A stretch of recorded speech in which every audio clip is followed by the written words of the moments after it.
Hello guys, कैसे हो आप? तो आज मैं लेके आया हूँ आपके लिए न्यू डोंगा सीरीज को, जो काफ़ी ज़्यादा मज़ेदार होने वाले है। और मैं आपको बता दूं कि यह कहानी हमारे हीरो किन्मू की होने वाली है, जिसका जन्म साधारण बॉडी के साथ हुआ होता है और जन्म होने के साथ ही उसके पेरेंट्स उसे किसी कारण से छोड़ देते हैं।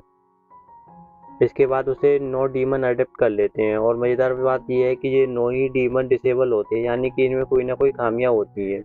और अब इस कहानी में हम यही देखने वाले हैं कि किस तरह से किन्वू ना जाने कितने सारी कठिनाइयों को पार करने के बाद पावरफुल बनता है और आगे और भी ज़्यादा स्ट्रॉन्ग बनने के लिए उसे अभी कितने सारे सेक्रीफाइस करने पड़ेंगे। तो चलिए बिना टाइम वेस्ट किए शुरू करते हैं इस नई एडवेंचर से भरी सीरीज को। तो कहानी की शुरुआत होती है और हमें एक छोटे बच्चे की रोने की आवाज़ सुनाई देती है, जो कि बहता हुआ नदी में कहीं जा रहा होता है। और उसकी टोकरी के नीचे हम एक बंदे को देखते हैं जो उसे पकड़ते हुए वहां से बैठी हुई होती है और कुछ टीमन उसे देख रहे होते हैं। जहां उस बच्चे के गले में एक जेट पेंडल होता है, जिसकी वजह से वहां पर मौजूद जितने भी डार्क एनर्जी होती है वो उसे ज़्यादा करीब नहीं जा पाती और ना ही वो डार्क एनर्जी उस बच्चे को कोई नुकसान कर पा रही थी। मगर वो डार्क एनर्जी उस बच्चे का पीछा करते हुए उसके साथ ही आगे जा रही होती है। और फिर अगले सीन में हम देखते हैं एक विलेज को, जहाँ एक आदमी उस बच्चे को पानी से निकालकर अपने घर ले आया। वह कहते हैं आखिर यह बच्चा कौन है? चीफ ने तो कहा था कि अंधेरा होने से पहले ही घर वापस आ जाए, मगर यह लड़का तो अंधेरा होने के बाद भी बाहर मौजूद था। समझ नहीं आ रहा कि आखिर यह बच्चा इतने समय तक बाहर जिंदा कैसे बचा रहा। तो दूसरा बंदा कहता है मुझे लग मॉन्स्टर बन चुका है। तो वहाँ पे मौजूद तीसरा बंदा जो कि बोला होता है, वो इशारों में उस जेट पेंडल की तरफ इशारा करते हुए कहता है कि जरा इसे देखो, इसके गले में जो पेंडेंट है यह बिल्कुल भी वैसा ही है जैसा कि हमारे विलेज की स्टेचू में है और यह स्टोन असल में डार्कनेस को दूर रखता है। यह सुनते ही वो लोग कहते हैं हाँ ऐसा हो सकता है, यह बच्चा अभी तक इस जेट पेंडल की वजह से ही जिंदा बचा हुआ है। तो वही वो छोटा बच्चा लगातार रोए जा रहा होता है, जिसकी वजह से वहाँ पर मौजूद तीसरा बंदा कहता है कि तुम लोग अपनी बकवास बंद करो, मैं इस बच्चे को उठाकर बाहर फेंक रहा हूँ। यह कहती ही वह जोर से टेबल पर अपने दोनों हाथ मारता है, जिससे वो बच्चा ऊपर उछल जाता है। उस बंदे के ऐसा करने की वजह से वह छोटा बच्चा और भी ज़्यादा जोर से रोने लगता है, जिस पर वो बंदा फिर से उसे उठाकर दूर फेंकने लगता है। मगर वहाँ पर एक और बंदा उस छोटे बच्चे को पकड़ लेता है और कहता है कि क्या तुम पागल हो गए हो? इतने में अचानक वहाँ पर एक और बंदा आ जाता है जो उसे अपनी आंखों पर पट्टी बंधी होती है। वो उन बन लोगों से कहता है कि अक्सर लोग ऐसे बच्चे को जंगल में छोड़ देते हैं क्योंकि वो लोग उन्हें पाल नहीं सकते। वैसे भी यहाँ पे हमारे अपने खाने की हालत खराब है, तो हम लोग इस बच्चे को कैसे संभालेंगे? बेहतर यही होगा कि इसे किसी और को देकर आओ। वहाँ पे मौजूद एक मास्क मैन कहता है कि क्यों ना मैं इस अपनी मैं मुंह पे आकर गिरती है। तो किन्मू वापस से सेट सेट करता है और देखता है कि वो मॉन्स्टर फॉरेस्ट के बिल्कुल बीच में खड़ा है, जहाँ पर उसके चारों तरफ मॉन्स्टर ही मॉन्स्टर मौजूद होते हैं। इसलिए वो वहाँ से एक नेचुरल हर्ब लेता है और तुरंत वहाँ से गायब हो जाता है।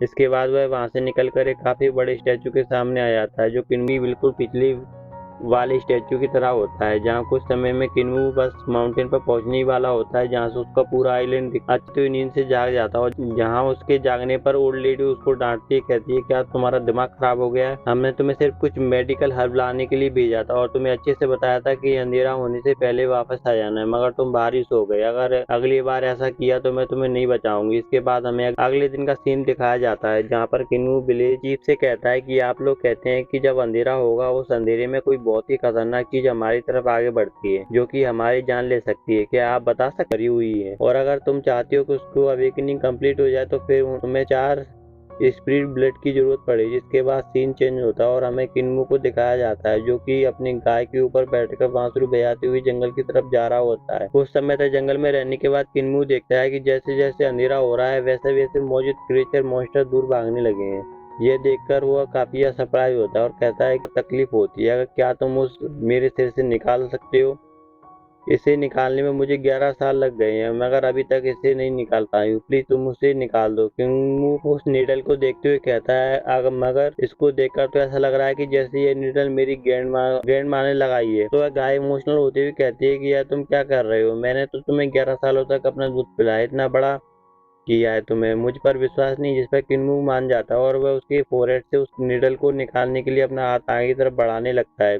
और जैसे ही वह निडल को अंदर से खून निकलने लगता है, इसकी वजह से किन्मू डर जाता है। तभी उस गाय की आंखें अचानक से घूम जाती है, वह वहीं पर नीचे गिर जाती है। इसको देखकर किन्मू बहुत ज्यादा परेशान होने लगता है और कहता है आखिर ये सब क्या हो रहा है? इसके बाद किन्मू उस गाय को भी उठाने की कोशिश करने लगता है और तभी उस गाय के पेट के अंदर से एक हाथ बाहर निकलता है, जो कि एक लेडी का होता है। और वह धीरे धीरे करके उस गाय के अंदर से एक लेडी बाहर निकल आने लगी है, जिसे देखकर किन्नू बहुत ज्यादा डर जाता है और फिर कुछ सेकंड में वह लेडी उस गाय के अंदर से बाहर आ चुकी होती है और बिल्कुल एक साइको की तरह हंसते हुए कहती है, फाइनली 11 साल बाद मुझे आज़ादी का मौका मिल गया है और आज इस खुशी के मौके पर मैं सबसे पहले तुम्हारी जान लूंगी, क्योंकि यह सब कुछ तुम्हारी वजह से ही हुआ है। अगर तुम पैदा ना होते तो मुझे कभी भी वो बुढ़िया इस तरह से 11 सालों तक अंदर कैद ना कर पाती। यह कहती हुए लेडी किन्मू पर हमला कर देती है तो किन्मू खुद को बचाने की कोशिश करता है, मगर वह लड़की उसे पकड़कर दूर फेंक देती है। इसकी वजह से किन्मू का कंधा थोड़ा इंजर्ड हो जाता है और वह उस लड़की से कहता है कि आखिर तुम कौन हो और तुम उस गाय के अंदर क्यों थी। इस पर वो लेडी उसे बताती है कि मैं सियालिंग सिटी की लॉर्ड की वाइफ हूँ। यह कहते हुए लेडी फिर से किन्मू पर अटैक करती है और किन्मू को एक जोर से किक मारती है, जिससे वह एक पत्थर पर जाकर टकरा जाता है और फिर वह लेडी किन्मू पर अपने पंजे से वार करती है, जिससे किन्मू बाल बाल बचता है, मगर वह लेडी फिर तुरंत ही किन्मू के गले को पकड़कर ऊपर उठा लेती है और कहती है कि उस लेडी ने मुझे बेवकूफ़ बनाया, इस गाय में कैद कर दिया। मैंने तुम्हारी वजह से 11 साल उसके पेट के अंदर गुजारे, मैं भला तुम इतनी आसानी से कैसे जाने दे सकती हूँ। यह कहने के बाद वो अपने हाथों में एक पॉइजनस एंड ने काफी ज्यादा गुस्से में किन्मू के सामने आ गई थी। तो किन्मू कहता है, ग्रैंडपा फाइनली आप आ गए। जिस पर वह लेडी गुस्से में किन्मू के ऊपर अटैक कर देती है और कहती है, क्या तुम्हें सच में लगता है मैं दोबारा से तुम्हारे उस जाल में फंस जाऊंगी। और तभी वहां पर एक स्टिक आकर उस लेडी को लगती है, जिससे वह लेडी जमीन पर जाकर गिरती है और फिर वह वहां पर हम ग्रैंड मासी और ग्रैंड पा को देखते हैं, जहाँ ग्रैंड मासी उस लेडी से कहती है, ध्यान से सुनो, सिटी लॉर्ड की वाइफ तुम आज जिंदा इसलिए हो क्योंकि मैंने तुम्हें जिंदा रखा है। तुमने अगर इस बच्चे को दूध न पिलाया होता तो मैं तुम्हें 11 साल पहले ही मार दिया होता, इसलिए तुमको इसे थैंक यू बोलना चाहिए। पर अब तुमने अपनी हदें पार कर दी। यह सुनकर वह लेडी कुछ बोलने की कोशिश करती है, लेकिन ग्रेनी एक निडल को उसके सिर के पार पार कर देती है, इससे वह लेडी का काम तमाम हो जाता है। इसके बाद ग्रेनी कहती है, तुमने बिल्कुल गलत मेथड का इस्तेमाल किया है और मेरे बच्चे को मारने की कोशिश की, जिसकी वजह से अब मुझे मजबूरन तुम्हें मारना पड़ा है। और फिर ग्रैंडपा कहते हैं, किन्मू तुम्हें अपनी मार्शल आर्ट का कोई भी एक्सपीरियंस नहीं है। इस दुनिया में ताकतवर लोग राज करते हैं और कमजोर को गुलाम बनाकर रखना रहना पड़ता है, यही इस दुनिया का नियम है। यह कहने के बाद वो वहाँ पर मौजूद लड़की को और उस गाय की बॉडी को उठाकर पानी में फेंक देते हैं। तो ग्रैंड मासी कहती है, अभी के लिए इतना काफी अंधेरा हो जाता है और जो कि डेड बॉडी को देखते हुए कहते हैं कि यहाँ पर मॉन्स्टर हर जगह फैले हुए हैं। वो विलेज तो वो पूरी तरह से इनविजिबल से भरा हुआ है। उस लड़की की डेड बॉडी पर मौजूद ड्रेस को देखकर लग रहा है कि यह लड़की रिच फैमिली से थी और जहाँ पर मिनसिन सिटी से ही दांजू विलेज के सबसे ज्यादा करीब है। ऐसा लग रहा है कि यह लड़की सियासेंग सिटी की बहुत फेमस लड़की हुआ करती थी और इसके सर पर लगी हुई चोट के निशान को देखकर ऐसा लग रहा है कि जैसे इसकी निडल से मारा गया हो, जिसका मतलब यह काम हेवनली ब्लड डीमन का है, जिससे प्रूफ होता है कि वह सभी लोग यहीं पर कहीं छुपे हुए हैं। इसलिए ये सभी लोग मुझे फॉलो करो और हम फौरन से दासू विलेज की तरफ जाएंगे, उन सबको खत्म कर देंगे। ये कहने के बाद वो लोग आगे की तरफ बढ़ने चले जाते हैं। दूसरी तरफ हमें दिखाया जाता है कि विलेज के चीफ को जो मास्कमैन होता है लिया है और वो मास्कमैन कहता है, वो सारे स्पिरिट बीज तो नहीं मिले मगर हमें उसके एसेंस मिले हैं। इसकी मदद से हम लोग स्पिरिट ब्लड कलेक्ट कर सकते हैं और फिर किन्मू की कल्टीवेशन शुरू कर सकते हैं, जहाँ किन्मू उन सभी की स्पिरिट बीस्ट को देखकर थोड़ा सा डर जाता है। तो दूसरे घंटा कहते हैं कि सब कुछ ठीक है, तुम डरो नहीं।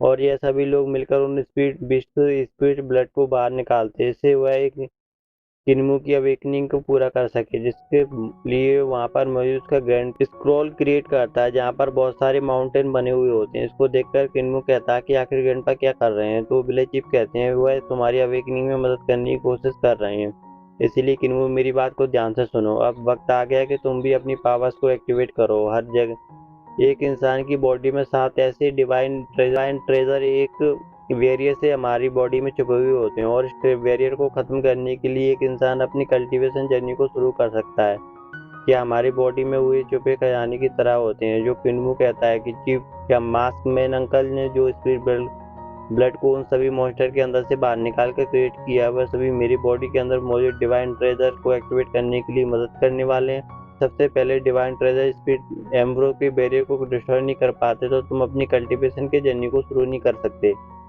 जिस पर वह ग्रैंडपा जिन्होंने पेंटिंग को क्रिएट किया था वह बोलते हैं, कुछ लोग इस दुनिया में खास होते हैं और उसके ऊपर रेवन की ब्लेसिंग होती है, इसलिए वह जन्म के साथ ही सबसे पहले अपनी डिवाइन ट्रेजर स्पिरिट ब्रो को ब्रेक करने के उससे एक्टिवेट कर लेते हैं। उसका एक किन्मू, तुम्हें इतना हैरान होने की कोई जरूरत नहीं है। एक बार जब तुम अपनी स्पिरिट एमरो को एक्टिवेट कर लोगे तो तुम्हारे पास भी बिल्कुल हमारे सभी ग्रैंडपा की तरह स्पिरिट बॉडी आ जाएगी कि जो कि चारों की अलग अलग होती है। इसीलिए हमने 4 स्पिरिट विश की ब्लेड को तुम्हारे अवेकनिंग के लिए चुना है। चलो अब जल्दी से तुम इसे घटक जाओ। तो किन्मू थोड़ा सा हिचक जाने लगता है क्योंकि वो स्पिरिट ब्लड बहुत ही कड़वा दिखाई दे रहा होता है। फिर वह जल्दी से उसे ड्रिंक कर लेता है। इससे उसको बिजली के झटके लगने लगते हैं, जिसे देखकर ग्रैंडमा कहती है ऐसा लगता है कि किन्मू के पास अजूर ड्रैगन की बॉडी मौजूद है। तो ग्रैंडपा कहते हैं नहीं ऐसा नहीं है, वह इस चीज में फेल हो गया है। फिर ग्रैंडमा से उसको एक और बीस्ट का ब्लड देते हैं और कहती है कोई बात नहीं, तुम्हारे पास व्हाइट टायर की बॉडी हो सकती है। इसको सुनकर किन्मू एक बार फिर से बीस्ट के ब्लड को ड्रिंक कर लेता है, जिसकी वजह से उसका पूरा शरीर ही ग्रीन हो गया था। इसका मतलब था उसके पास व्हाइट टायर की बॉडी भी मौजूद नहीं है। तीसरा ग्रैंडपा आधी बॉडी वाला, जिसकी आधी बॉडी नहीं होती, वह कहने लगता है कोई बात नहीं हो सकती, हमारे वॉर्नियम वर्ड की बॉडी मौजूद हो। ऐसा कहते हुए वॉर्नियम ब्लड को पीने के लिए किन्मू को देता है, लेकिन अब किन्मू और भी ब्लड पीने के लिए तैयार नहीं होता तो उसके ग्रैंडपा उसके जबरदस्ती पकड़ कर उसे पिला देते हैं, जिसकी वजह से उसका पूरा शरीर जलने लगता है। मतलब उसके पास मिनियम वर्ल्ड का बॉडी भी मौजूद नहीं है। वह ग्रैंडपा जिन्होंने अपनी आंखों पर पट्टी बांधी हुई होती है वह कहते हैं जरूर इस लड़के के पास ब्लैक टर्टल की बॉडी होगी। तो ना चाहते हुए भी किन्मू को वह ब्लड भी पीना पड़ता है। इसके बाद उसके शरीर में दर्द शुरू हो जाता है, जिसको देखकर वह मास्कमैन कहता है इसके पास ब्लैक टर्टल की भी बॉडी मौजूद नहीं है। इस पर वह ग्रैंडपा जिसकी बॉडी आधी होती है वह कहने लगता है इसका मतलब है कि यह दूसरों की तरह एक नॉर्मल इंसान है। जिसको सुनकर ग्रैंडमा चिंता करते हुए कहती है हम सभी लोग अभी बूढ़े हो चुके हैं, अगर किसी दिन हमें कुछ हो गया तो इस जगह पर एक दिन भी जिंदा नहीं बचेगा। जिस पर दूसरा ग्रैंडपा कहता है इसलिए सबसे अच्छा ऑप्शन है कि हम इसे जगह से बहुत दूर भेजें। तो ग्रैंडपा उसे को पकड़ते हुए कहते हैं अगर हम ऐसा करते हैं तो हमारे सभी दुश्मनों को हमारी इस जगह के बारे में पता चल जाएगा। इसके बाद हम सभी लोग मारे जाएंगे और हमारे साथ होने की वजह से वह भी मारा जाएगा। जिस पर ग्रैंडपा उसको अपने से दूर करते हुए कहते हैं अच्छा तो तुम बताओ तुम्हारा क्या ख्याल है। ऐसा करते हुए दोनों आपस में फाइट करने लगते हैं। इसको देखकर किन्मू कहता है ग्रैंडपा प्लीज आप दोनों फाइट मत करिए, आप लोग बहुत अच्छे हो, मैं किसी को भी नहीं मारने दूंगा।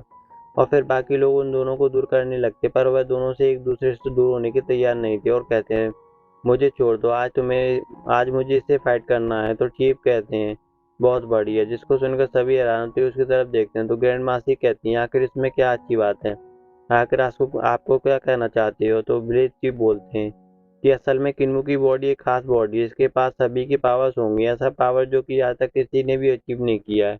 अगर मैं सीधा सीधा कहूँ तो किन्मू बहुत ही पावरफुल है, लेकिन उसे अपनी पावर को यूज करने के लिए वेट करना होगा। यह सुन के वह सभी लोग खुश हो जाते हैं और कहते हैं क्या वाकई में इसके पास कोई डिवाइन बॉडी है, मैंने तो आज तक इस तरह की बॉडी के बारे में सुना नहीं है, शायद ब्लेज चिप को ही इसके बारे में ज़्यादा मालूम होगा। तो ब्लेज चिप कहते हैं हाँ बिल्कुल यह सच है, इसलिए किन्मू की इस बॉडी को normal speed biscuit blood cultivate नहीं किया जा सकता, इसलिए तुम सभी लोगों को कल से बीस्ट को पकड़ उसको स्पीड बिल्ड को निकाल के डेली किन्मू को ड्रिंक कराना होगा।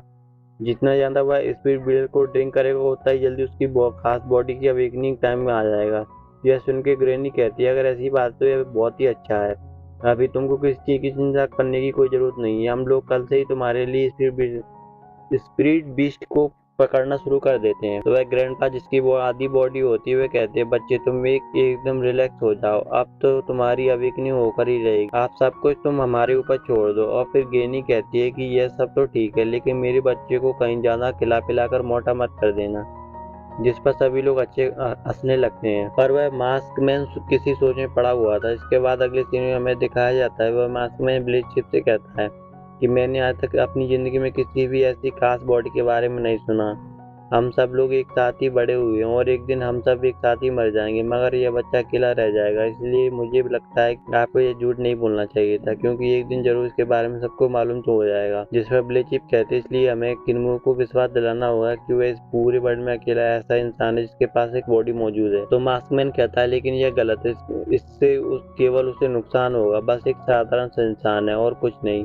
तो ब्लू चिप कहता है, मगर फिर भी मैं देखना चाहता हूँ कि एक इंसान जब खुद पर ज़्यादा विश्वास करता है और उसके अंदर आगे बढ़ने की इच्छा होती है तो क्या कर सकता है। मुझे उस पर पूरा विश्वास है, शायद वह इस चीज़ को अभी अचीव कर सकता है जिसको हम कभी नहीं कर पाए। वह भविष्य में जाकर जरूर खास बॉडी में बदल जाएगा। जिसको सुनकर वह मास्कमैन हैरान हो गया था और कहता है, क्या यह सच है, संभव है। तो वह चिप एक तलवार को, जो कि जब तक विश्वास है तब तक कुछ भी संभव है, इसके एक साधारण इंसान की बॉडी ही उस खास बॉडी में ट्रांसफर हो जाएगी जिसको कोई भी सामना नहीं कर सकता। इसके बाद हमें बताया जाता है कि उस दिन से सभी लोग काफी ज्यादा एक्साइटेड हो गए थे कि मास्कमैन ने कई सारे स्पीड बिट्स के स्पीड बर्ड को कलेक्ट कर लिया था और किन्मो को पिलाना शुरू कर देता है। इससे कई बार तो उसकी हालत खराब हो जाती तो कभी उसकी पूरी बॉडी फूल जाती है।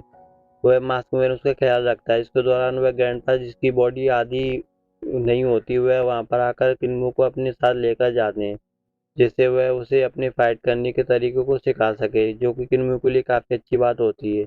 जिसके साथ जाते हुए किन्मो बताता है कि ग्रैंडपा इनकी स्वॉर्ड मैन से बहुत ही ज्यादा लाजवाब है। वह अपनी तलवार से 1 मिनट में ही कम समय में इतने सारे अटैक कर सकते हैं कि उसके दुश्मन छोटे छोटे टुकड़ों में डिवाइड हो जाएंगे, जिस वजह से मुझे थोड़ा संभल कर रहने की जरूरत है। अब मगर क्योंकि वो मेरे ग्रैंडपा है तो वो मुझे उम्मीद से है कि वो मुझे जान नुकसान नहीं पहुंचाएंगे। अच्छी बात यह है कि आज से पहले उन्होंने कभी मुझ पे ज्यादा गुस्सा नहीं किया। यह सोचकर वह खुश हो रहा होता है। इसको देखकर ग्रैंडपा बोलते हैं, चलो अब मैदान में आ जाओ। तो किन्मू अपना हमला करने के लिए जाता है। हमें दिखाया जाता है कि उस ग्रैंडपा, जिसकी बॉडी का निचला हिस्सा नहीं होता, वह उसके बिना भी बहुत आसानी के साथ किन्मू के साथ फाइट करते और तेजी से और भी सारे अटैक करने शुरू कर देते हैं और कहते हैं, तुम्हें अपनी स्पीड को और तेज करना होगा, इतना स्पीड काफी नहीं है, तुम्हारी तलवार तुम्हारी स्पीड के साथ मैच होनी चाहिए। था ग्रैंडपा के अटैक के कुनमी को बड़ी मुश्किल से रोक पा रहा होता। उसके ग्रैंडपा एक के बाद एक और भी ज्यादा पावरफुल अटैक करने लगते हैं, जिसको देखकर किन्मू बार बार बच रहा होता है। इसी के दौरान वह ग्रैंडपा इससे ज्यादा एक्साइटेड हो जाता है कि वह एक बहुत ही ज्यादा पावर पूरी बॉडी कांप गई होती है। वह काफी डर गया होता है। इसके बाद उसके ग्रैंडपा उसकी पिटाई करना शुरू कर देते हैं, जिसकी वजह से वह जाकर दीवार से टकरा जाता है और एक कॉफिन में गिर जाता है और कहता है, मैंने नहीं सोचा था मेरी इतनी अच्छी ग्रैंडपा मेरी तरह से बैंड बजाने वाले हैं। इसके बाद वह खुद को संभालते हुए खड़ा होता है और फिर उसके ग्रैंडपा कहते हैं, आज तुमने अपने ग्रैंडपा से जो स्वॉर्डमैन अटैक देखा था वह सच में काफी ज्यादा खतरनाक है, पर शायद तुम नहीं जानते कि तुम्हारे उस ग्रैंडपा ने अपने उस स्वॉर्डमैन अटैक करने के लिए एबिलिटी का यूज किया था। इंटेंट वह चीज होती है जिससे तुम अपनी पावर को और भी ज्यादा बढ़ा सकते हो। जैसे कि तुम्हारे उस ग्रैंडपा के पास फायर एट्रीब्यूट है और मेरे पास थंडर एट्रीब्यूट है। ऐसा बोलते हुए अपनी थंडर एट्रीब्यूट को यूज करके किन्मू पर अटैक कर देते हैं। इससे वह हवा में ऊपर चला जाता है और बोलता है, पहले तो ग्रैंडपा ने मुझे बस नॉर्मल तरीके से बॉक्सिंग करना सिखाया था, पर अब वह एबिलिटी का यूज कर रहे हैं। लगता है सच में मेरी बॉडी खास। इसके बाद वह नीचे गिर जाता है। उसके ग्रैंडपा उसको अपने हाथों से रोक लेते हैं और कहते हैं, एक हाथ होना भी बहुत बड़ी बात है और हमें बॉक्सिंग के लिए दोनों हाथों की भी जरूरत नहीं पड़ती। हमारे पास एक साथ हजारों हाथों के बराबर हो सकते हैं। ऐसा कहते हुए अपने एक बार फिर से आओ और अटैक करो। तो किन्मू हमला करने के लिए तैयार हो जाता है और अटैक कर देता है, पर उसके ग्रैंडपा उसे एक ही जोरदार पंच मारते हैं और वह कहते हैं, इससे पहले तुम अपनी तरफ बढ़ रहे अटैक पर ध्यान दो। उसकी आवाज को सुनकर वह उसकी आवाज सुनने की कोशिश करो और उस अटैक की वजह से अपने आसपास के बदलाव को महसूस करो और फिर अपने थंडर जैसी स्पीड के साथ अटैक करो। अगर तुम ऐसा करते रहोगे तो तुम अपने दुश्मन की बॉडी के साथ साथ उसके सोल को भी डिस्ट्रॉय कर सकते हो। और ऐसा बोलते हुए ग्रैंडपा उसकी बहुत पिटाई करते हैं और इतनी ज्यादा मार खाने के बाद वह जमीन पर गिर जाता है और उसका पूरा शरीर और चेहरा लाल हो गया था और वह सूज जाता है और उसकी नाक से ब्लड निकलने लगता है। तभी किन्हू वहां पर अपने तीर सकते, इसलिए अब तुम्हारे पास केवल एक रास्ता बचा है, भागो जल्दी से यहाँ से। ऐसा कहते हुए अपनी काफी ज्यादा स्पीड के साथ किन्मू को वहां से लेकर चले जाते हैं। इसके साथ किन्मू कहता है, मेरे तीसरे ग्रैंडपा जो हमेशा इस्तेमाल करते हैं उसके साथ वह नहीं, बिल्कुल भी नहीं रह सकता। यह सब सच में खुश होते हैं और उनकी स्माइल नकली होती है। इसके बाद किन्मू पूछता है, ग्रैंडपा क्या आपके पास भी दोनों ग्रैंडपा की तरह सुपर पावर है? इसको सुनकर वह ग्रैंडपा कहते हैं, हाँ बिल्कुल, मेरी ताकत मेरा यह पैर है। भले ही मेरा एक पैर है लेकिन फिर भी कोई मेरी स्पीड को मैच नहीं कर सकता और यह मेरी पावर है जिसको तुम्हें सीखना है। जैसे तुम अपनी स्पीड को बढ़ाते हो, तुम्हें इस बात की चिंता करने की जरूरत नहीं कि तुम कहाँ हो। तुम हवा, पानी और आसमान अपने पैरों से उड़ सकते हो, भाग सकते हो और इस चीज का एहसास तुम्हें तब होगा जब तुम्हारे आसपास कोई आवाज तुम्हारे कानों तक नहीं पहुंच पाएगी। उस वक्त तुम समझ जाओगे तुमने मेरी जैसी स्पीड को पाने के लिए अपना एक कदम आगे बढ़ा लिया। ऐसा बोलते हुए ग्रैंडपा काफी तेजी से आगे बढ़ते चले जा रहे होते हैं।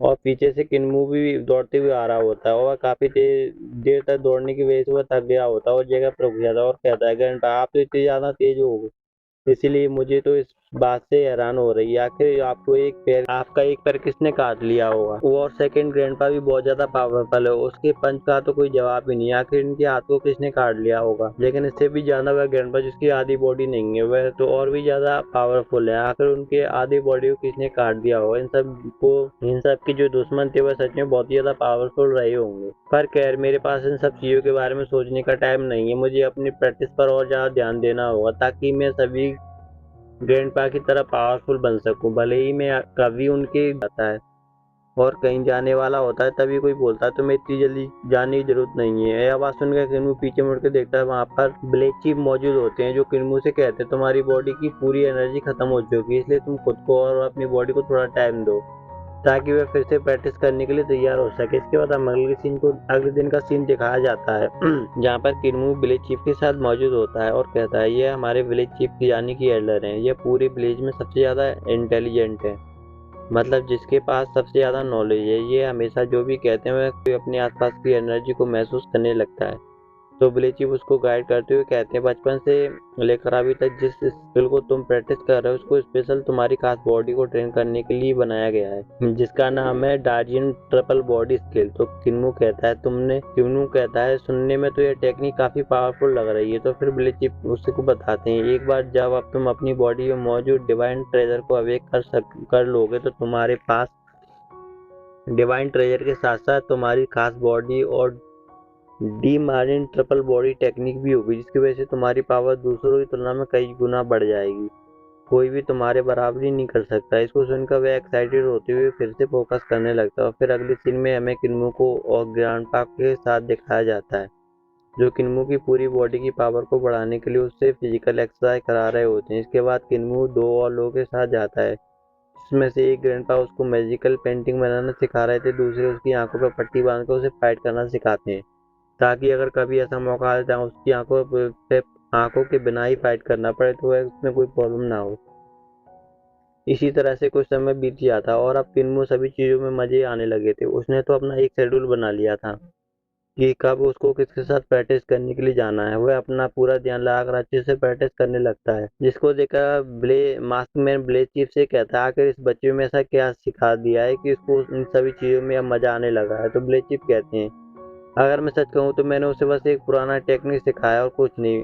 अभी उसके पास कोई भी फायर या थंडर जैसी एबिलिटी मौजूद नहीं है, इसलिए हम भी वह सबसे आसान और लो लेवल की टेक्निक को ही सीख सकता है जिसको जानकर मास्कमैन कहता है लो लेवल की टेक्निक सच में एक बच्चे के लिए काफी है, यह उसके फाउंडेशन को मजबूत करने का काम करेगा, जरूरी यह उसके लिए काफी अच्छा होने वाला है। जिस पर ब्लेचिप कहते हैं तो मुझे भी ऐसा ही लगता है कि वो बचपन से ही लो लेवल की टेक्निक को प्रैक्टिस कर रहा है, इससे उसके साथ वह डेली स्वीट बिस्किट ब्रेड को भी ड्रिंक कर रहा है, इससे उसकी ताकत ऑलरेडी बहुत बढ़ चुकी है एक एट्रीब्यूट की कि एक बार जब उसके पास कोई फायर या थंडर जैसा कोई एट्रीब्यूट आ जाएगा तो वह अपने पावर को रिलीज कर सकता है। ये आधी पावर को जितना पावरफुल बन चुका है जिसको सुनकर मास्कमैन जो पानी पी रहा होता है उसको मुंह से पानी बाहर आ जाता है और हैरान साथ वह और भी ज्यादा पावरफुल होगा।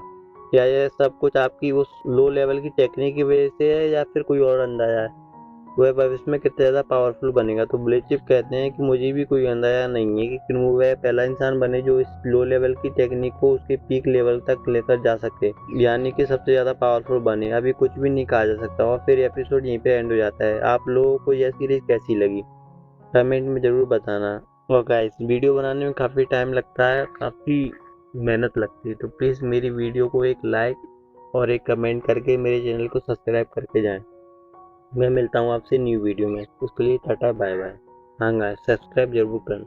हेलो गाइस कैसे हो आप। तो मैं आज आपके लिए लेके आऊँ टाइल्स ऑफ हार्डिंग गॉड का न्यू एपिसोड। जैसा कि पिछले एपिसोड में हमने देखा था कि किन्मू के सारे ग्रैंडफादर उसे एक सोल अवेकनिंग सेरेमनी में लेकर जाते हैं जहाँ उसकी सोल अवेकनिंग करना चाहते थे। उसके लिए वो लोग अलग अलग तरह के एट्रीब्यूट की पावर को इकट्ठा करते हैं जो कि अलग अलग स्पीड बिस्ट की ली गई होती है।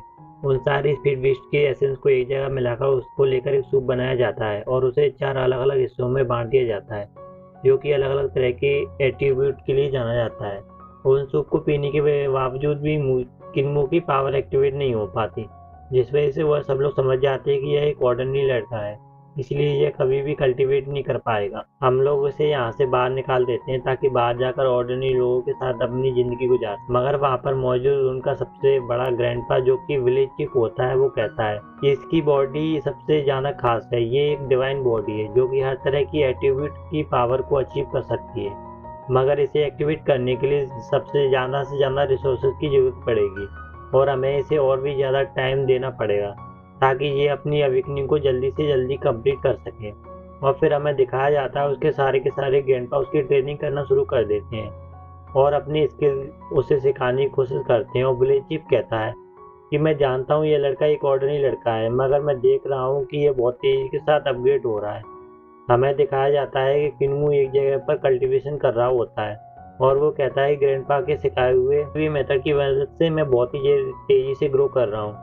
मुझे फील हो रहा है कि मेरी बॉडी पहले के मुकाबले ज़्यादा बेहतर हो गई है, मेरे अंदर सबसे पहले के मुकाबले और भी ज़्यादा ताकत आ गई है। आखिर इसकी कोई लिमिट हो तो होगी, इसके बाद मेरी अवेकनिंग होगी। वो कहीं पे भी लेट कर अभी ये बात कुछ सोच ही रहा होता है, मगर अचानक उसे ग्रेनी की आवाज़ सुनाई देती है, वो उसे बुला रही होती है। तो उसकी आवाज़ सुनते ही वो फौरन उसके पास चला जाता है और किन्मू कहता है कि ग्रेनी मुझे सबसे ज़्यादा प्यार करती है, मगर इसकी पर्सनालिटी बार बार बदलती रहती है। कभी यह एक टेलर बनकर कपड़े सीना शुरू कर देती है, तो कभी ये एक मेड वाइफ बन जाती है, तो कभी ये कोई सामान बेचने वाली बन जाती है। मगर मुझे लगता है कि ये मेरी मदर बहुत ही ज़्यादा मिस्टीरियस है, अभी इसने अपने और भी ज़्यादा रूप दिखाने हैं, पता नहीं इसके अंदर इतनी कुछ कैसे छुपा हुआ है। मदर के ग्रेनी के पास जो मास्क है उसे देखकर मुझे ऐसा हमेशा फील होता है कि जैसे वो कुछ ऐसी चीज़ है कि जिसके बारे में उन्होंने मुझे कभी नहीं बताया है। शायद वो एक ऐसा वक्त आने के बाद ही मुझे बताएंगी। और फिर उसकी ग्रेनी उसे कहती है कि आज मैं तुम्हें गांव से बाहर लेकर जा रही हूँ, जहाँ मैं तुम्हें कुछ ट्रेनिंग की स्किल सिखाऊंगी जिसे सीखना तुम्हारे लिए बहुत ज़रूरी है। मगर उसकी मदर अजीब सी एक्सप्लेन देते हुए कहती है कि आज मैं तुम्हें एक स्पेशल ड्रेस बनाना सिखाऊंगी, जिसके बाद वो उससे कहती है कि हर लिविंग राइम के दो अलग अलग क्लॉस होते हैं। पहली ड्रेस को हम लोग अपनी सोल की मदद से अपनी अपीयरेंस के लिए मैटराइज करते हैं और दूसरी टेक्निक को कहते हैं सोल अटैचिंग टेक्निक, जिसमें हम लोग किसी भी जानवर कर सकते हैं। इसे शैडो टेक्निक भी कहते हैं। यह सुनकर किन्मू कहता है कि शैडो टेक्निक, ये तो नाम से ही बड़ी खतरनाक लग रही है। कि ग्रेनी कहती है कि चलो आ जाओ, आज मैं तुम्हारे लिए स्पेशल ड्रेस बना देती हूँ। अगले सीन में हमें दिखाया जाता है कि एक तालाब के पास एक हिरन खड़ा हुआ होता है जो कि वहाँ पर पानी पी रहा होता है। ग्रेनी किन्मू के साथ वहाँ पर आ जाती है और उससे कहती है कि अब बिल्कुल खामोशी से यहाँ पर बैठना, मगर उस हिरन को उन लोगों की आवाज़ सुनाई दे जाती है, जिस वजह से वो अलर्ट हो जाता है और वो अपनी बॉडी को फौरन से ट्रांसपेरेंट बनाकर खुद को अपने दुश्मनों से बचाने की कोशिश करता है और वहाँ पे पानी के पास में ही एक जगह जाकर बैठ जाता है। और फिर ग्रेनी उससे कहती है कि पहला स्टेप है सोल फिक्सिंग। ये कहने के बाद वो हल्का सा ब्लड सीधा उस पानी की तरफ भेजती है जहाँ पे हिरन का शैडो दिख रहा होता है। वो शैडो के जरिए उस हिरन को पूरी तरह से कंट्रोल कर लेती है और हमें दिखाया जाता है कि वह फिर फौरन से उस पानी से बाहर अपीयर हो जाता है। जिसके बाद किन्मू उसके पास आता है और वो उसे टच करता है, तो वो कहती है इसे क्या हुआ है, ये हिल क्यों नहीं रहा है। फिर ग्रेनी कहती है कि अभी थोड़ी देर पहले जो मैंने सोल फिक्सिंग टेक्निक यूज की थी उससे मैंने इसे पूरी तरह से कंट्रोल कर लिया है। मगर फिर किन्मू को वहाँ पर हिरन का रिफ्लेक्शन दिखाई देता है, जिस पर वो कहता है कि ग्रेनी आखिर आपने इसकी रिफ्लेक्शन पर ही हमला क्यों किया। तो ग्रेनी कहती है कि मैं इसकी मूवमेंट को रोकना चाहती थी। ये एक बहुत ही खास टेक्निक होती है जिसकी वजह से हम लोग किसी की भी शैडो को पकड़कर उसकी रियल बॉडी को मूव करने से रोक देते हैं। ये कहने के बाद फिर से वो अगला स्टेप शुरू करती है और उसे बताती है कि ये दोनों एनर्जी जब एक साथ कंबाइंड हो जाती हैं तो ये किसी को जिंदा कर सकती हैं। हाँ, जैसे हम लोग इसकी सोल को कंट्रोल करेंगे तो उसकी बॉडी और इसकी स्पिरिट सब कुछ हमारे कंट्रोल में आ जाएगा। और फिर वो उसे बताती हैं कि इस हिरन की बॉडी के अंदर 7 अलग अलग स्पिरिट्स मौजूद होती हैं जो कि इसकी और ब्लड को सर्कुलेट करने में मदद करती हैं। एक मरमता तुमने 3 सोल और 7 स्पिरिट को कंट्रोल कर लिया तो उससे तुम किसी भी बॉडी को कंट्रोल कर सकते हो और फिर तुम जो भी चाहो उस क्रिएचर के साथ वो कर सकते हो। तुम समझ रहे हो ना मैं तुम्हें क्या समझाने की कोशिश कर रही हूँ। तो फिर किन्मू कहता है कि हाँ, मैं ये सारी बात नोट कर रहा हूँ। और फिर ग्रेनी कहती है कि चलो अब कपड़े बनाने की बारी आ गई है। ये कहने के बाद वो फौरन से ब्लड टेस्ट के जरिए उस पानी के अंदर मौजूद उस शैडो को बाहर निकाल लेती है और कहती हैं कि हमें इस शैडो को उसकी रियल बॉडी से अलग करना है। ये देखकर किन्मू बिल्कुल हैरान हो जाता है और दूसरी तरफ ग्रेनी कहती है कि अब इस शैडो को हम लोग फौरन से नए ड्रेस में ट्रांसफर करेंगे। ये कहने के बाद वो फौरन से अपने उन ब्लेड थ्रेड्स को उस शैडो के अंदर घुसा देती है और देखते ही देखते वो सारे के सारे ब्लेड थ्रेड्स उस पूरे के पूरे हिरन को कवर कर लेते हैं और वो ग्रेनी जैसे ही अपनी एनर्जी का इस्तेमाल करती वो पूरे के पूरे शैडो को एक ड्रेस में ट्रांसफर कर देती हैं। ये देखकर किन्मू बिल्कुल हक्का बक्का रह जाता है और कहता है कि यह जबरदस्त तरीका है। क्या वाकई में ग्रेनी की पावर इतनी खास है कि वो किसी भी चीज की स्किन से नई ड्रेस बना सकती है? और फिर हम देखते हैं कि वह ग्रेनी उस हिरन की स्किन से बनी हुई ड्रेस को फौरन से किन्मू की बॉडी पर पहना देती है और कहती है कि जब भी तुम कभी बाहर जाओ तो इस तरह की स्किन पहनकर जाया करो। वो स्किन पहनकर किन्मू को बहुत ही ज़्यादा अच्छा फील हो रहा था, मगर फिर अचानक वो फील करता है कि जैसे उसकी बॉडी में कुछ हलचल होने लगी है। वो ग्रेनी से कहता है उस हिरन का क्या हुआ, क्या वो अब बगैर शैडो के रहेगी, उस हिरन में कोई प्रॉब्लम तो नहीं होगी? तो ग्रेनी कहती है कि हम लोगों ने बस उसका शैडो उससे लिया है, इसीलिए उसे इसमें कोई प्रॉब्लम नहीं है, बस मैं ये निडल निकाल दो तो ये फ्री हो जाएगी। ये कहने के वो अपनी निडल जैसी निकालती वो हिरन आज़ाद हो जाती है और फौरन से वहाँ से चली जाती है और फिर ग्रेनी कहती है कि उसका शैडो उसे बहुत जल्द वापस मिल जाएगा। मगर किन्मू देखता है कि उस स्किन में अजीब सी एनर्जी फील होने लगती है। देखते ही देखते उसकी बॉडी के पीछे से एक बहुत बड़ी पूंछ निकल आती है और किन्मू की बॉडी पूरी तरह से ट्रांसफॉर्म होना शुरू हो जाती है। ये देखते ही देखते वो सेम उसी तरह के हिरन में ट्रांसफर होने लगता है। इसके बाद अगले सीन में हम देखते हैं कि वो पूरी तरह से ट्रांसफर हो चुका था, मगर इस पर वो बहुत ज़्यादा खुश हो जाता है और कहता है यह टेक्निक सच में बहुत ज़्यादा पावरफुल है और यह बहुत ज़्यादा लाजवाब है। वो घूमते फिरते वापस अपनी ग्रेनी के पास आ जाता है और कहता है आपने सच में आज मुझे बहुत ही अच्छी स्किल सिखाए हैं। मगर ग्रेनी को फिर कोई आवाज़ सुनाई देती है जो कि एक आदमी की होती है। वह कहता है कि अच्छा, तुम सोल लॉकिंग टेक्निक का यूज कर रही हो जिससे तुम डेविल को क्रिएट करती हो। इस टेक्निक को तो असल में शैडो मैजिक इल्यूजन को यहाँ पर आकर छुपे हुए हो। किन्मू जब यह बात सुनता है तो वो कहता है कि ये कौन से डिमोनिक कल्ट की बात कर रहे हैं। मैं एक ऑर्डिनरी औरत हूँ जो कि यहाँ पर रिवर के पास में रहती हूँ। मगर वो मास्टर कहता है कि अच्छा, ऑर्डिनरी लोग भला कब से सोल फिक्सिंग टेक्निक को यूज करने लगे? मुझे तो ऐसा लग ही रहा था कि जैसे इस मर्तबा तुम लोग शायद कहीं घूमने फिरने के लिए निकल गए होंगे। अब तो तुमने एक जानवर की स्किन को उतारा है। मुझे तो लगता है कि नेक्स्ट टाइम शायद तुम किसी ह्यूमन की स्किन को उतारोगे। यह बात सुनकर किन्मू थोड़ा सा डर जाता है और दूसरी तरफ वो मास्टर कहता है कि तुम्हारा ये सोल लॉकिंग स्किल एक ईवल स्किल है। इसकी मदद से तुम किसी की भी लिविंग बीइंग की सोल को लॉक करके उसकी चमड़ी उधेड़ देती हो। तो मैंने तुम्हें पकड़ने के लिए अपने बहुत सारे डिसेंडेंट को भेजा था, मगर उन लोगों ने अपनी बाकी की लाइफ में खाकर खुद को सरवाइव रख सको। और यहाँ तक कि मैंने बहुत सारे लोगों को देखा भी है कि वो लोग ऐसे जानवरों को भेज देते हैं जो कि असल में जानवर नहीं बल्कि इंसान होते हैं। तुम्हारा ये मेथड एक ईवल मेथड है और मैं तुम्हें कभी भी इसके लिए परमिशन नहीं दूंगा। बेहतर यही कि तुम फौरन से अपनी मिस्टेक मान लो। तो ग्रेनी उसे देखती है तो वो बंदा बिल्कुल सीरियस था। तो ग्रेनी फौरन से किन्मू से कहती है कि तुम्हें डरने की कोई जरूरत नहीं है। इस दुनिया में ऐसे बहुत सारे बीस्ट हैं जो कि ह्यूमन स्किन में घूम रहे हैं। हम लोगों ने ये स्किल इसलिए सीखी है ताकि हम लोग उन जानवरों को ह्यूमन स्किल में पकड़कर वापस से असली लाइफ में भेज सकें। इस तरह से वो बीस्ट ह्यूमन फॉर्म में किसी को भी धोखा नहीं देंगे, ना ही वो किसी को नुकसान पहुंचाएंगे।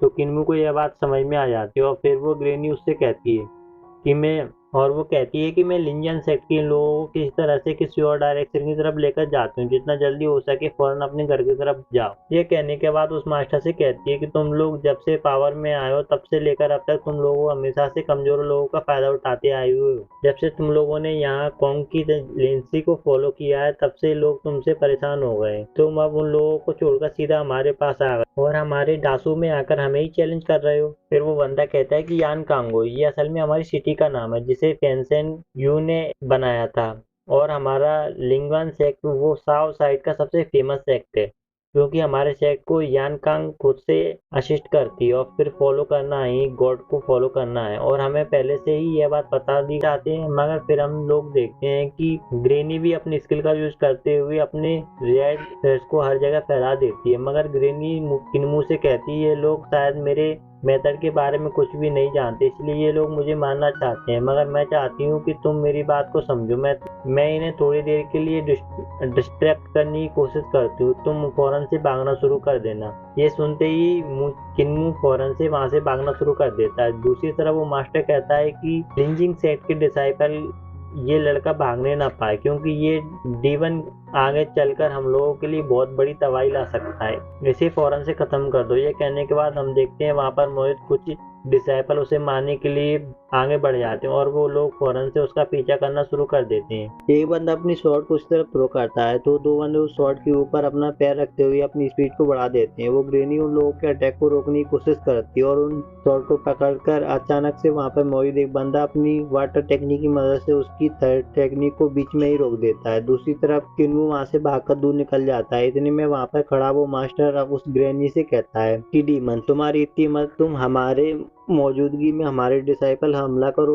मगर ग्रेनी कहती है मैंने बहुत ही लंबे टाइम से प्रैक्टिस नहीं की है, तुम लोग चाहते हो कि मैं तुम लोगों की चमड़ी उधेड़ कर अपने कपड़े बनाओ। ये कहने के बाद वो अपनी निडल निकाल लेती है और कहती है कि ठीक है फिर आया तुम लोग। सुनते ही वो सारे लोग उस पर एक साथ टूट पड़ते हैं। इस तरह से हमें दिखाया जाता है किन्नू बहुत तेजी से भाग रहा होता है और उसके पीछे कुछ लोग उसे पकड़ने की कोशिश कर रहे होते हैं। मगर किन्नू एक नदी के सहारे तेजी से भागता हुआ जा रहा होता और कुछ लोग नदी के ऊपर भाग रहे थे, कुछ लोग दूसरी साइड में थे। उन लोगों को वहां पर भागते हुए देखकर किन्नू कहता है कि अच्छा तो ये लोग ग्रेंटा मुआन की तरह पानी पर भाग सकते हैं, अगर मैं ऐसी इन तरह की पानी पर भाग रहा है तो ये लोग मेरा रास्ता रोक लेंगे। ये कहने के बाद वो अपनी डायरेक्शन चेंज करता और हमें दिखाया जाता है ग्रेनी एक शॉट को अपने थर्ड के साथ पकड़ लेती और अपने पास आने वाले कई सारे सोल्जरों को वापस से पीछे धकेल देती है। ग्रेनी की स्किल देखकर वो लोग बिल्कुल हैरान खड़े हो जाते हैं और वो मास्टर कहता है इस ओड लेने में ही उसका सीनियर अचानक से ही उसके बेहद करीब आ पहुंचता है और जैसे ही उसे पकड़ने वाला होता है वो किन्मू झाड़ियों के अंदर घुस जाता है, जिसकी वजह से वो खुद को बचा लेता है। क्योंकि झाड़ियों की दूसरी तरफ बहुत सारे हिरन मौजूद थे, वो अब उसके बीच में ही मिक्स हो जाता है। ये देखकर वो लोग कंफ्यूज हो जाते हैं कि असल में वह लड़का कौन है,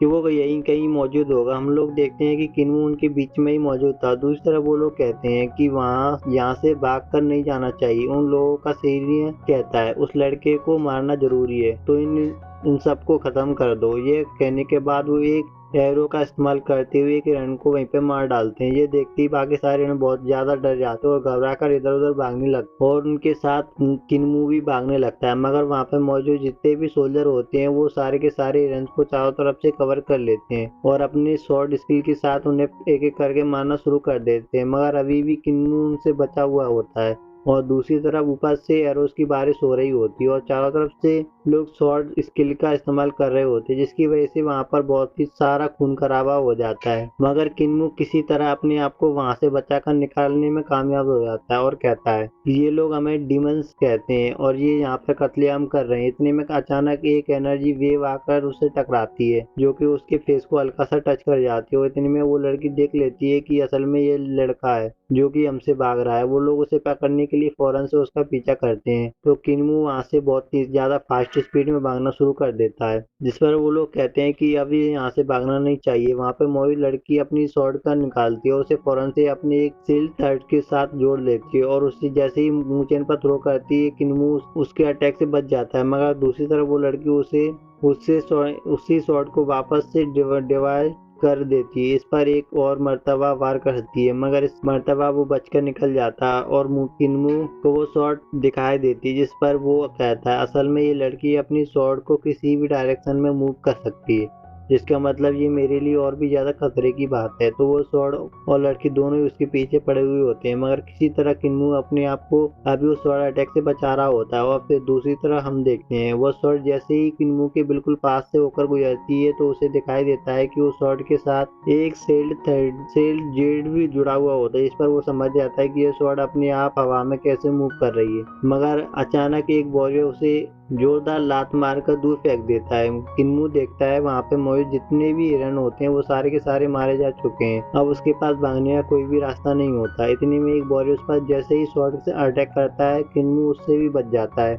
और वो लड़की अपनी शॉट के साथ उस पर एक के बाद एक वार करना शुरू कर देती है मगर वो उसके मल्टीपल अटैक से भी खुद को आसानी से बचा लेता है। यहाँ पर उसका लक बहुत ही ज्यादा अच्छा था क्योंकि वो सब लोग एक साथ उसका हमला कर रहे थे। किन्मू अभी भी उन शॉट से खुद को आसानी से बचाते हुए कहता है, ये बॉडी मेरे लिए बहुत ज़्यादा बड़ी मुसीबत बन रही है।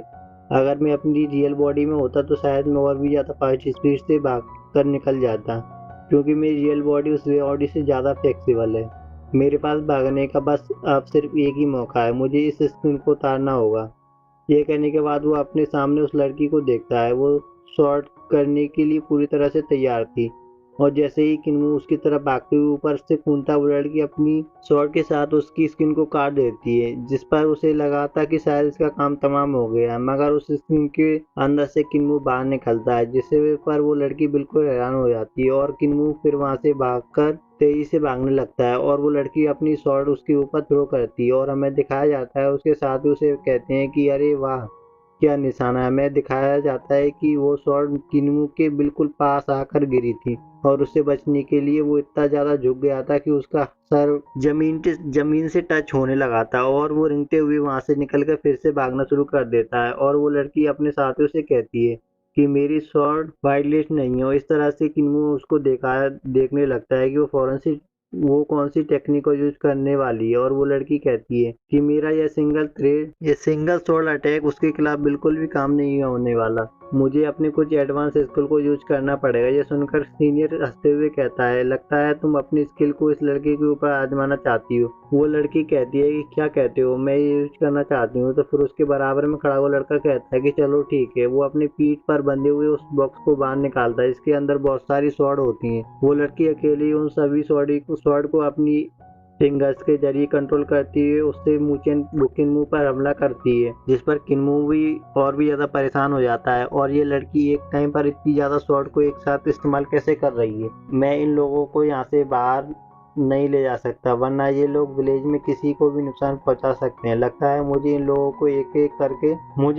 को एक बहुत ही खतरनाक जगह पर लेकर जाना पड़ेगा। इतना कहने के बाद वो तेजी से एक और डायरेक्शन की तरफ जाने लगता है, मगर पीछे खड़ी हुई वो लड़की उस पर जैसे ही हमला करती है, वो हमला सीधा उस पैर पर जाकर लगता है, और वो वहीं पर गिर जाता है। इतने में एक दूसरी शॉट सीधा उसके सीने में आकर लगती है, मगर हम देखते हैं कि किन्मू की बॉडी में कोई चीज होती है जो कि उसे उस शॉट को रोक लेती है। ये देखकर वो सब लोग बिल्कुल हैरान हो जाते हैं कि आखिर इसके पास यह सब क्या है। वो लोग फिर से अपनी शॉट उसकी तरफ थ्रो करने लगते हैं, मगर किन्मू को उन शॉट से बहुत आसानी से ब्लॉक कर रहा होता है। ऐसा लग रहा होता है कि जैसे उसकी बॉडी तो लोहे की बनी हुई है, मगर एक वॉरियर कहता है इसने अपनी बॉडी के नीचे कोई आर्मर छिपाया हुआ है। और इस तरह से फिर किन्मू कहता है कि ग्रैंडपा ने मुझे ये स्किल सिखाई थी, उन्होंने मुझे ये आयरन यूज दिए थे जिसका वेट 50 किलो से भी ज्यादा है। फाइनली ये चीज आज मेरे काम में आ रही है। कहने के बाद हमें दिखाया जाता है कि वो लड़की अपनी मल्टीपल शॉट टेक्निक का इस्तेमाल करते हुए कई सारी शॉट को एक साथ ही उसकी तरफ थ्रो कर देती है।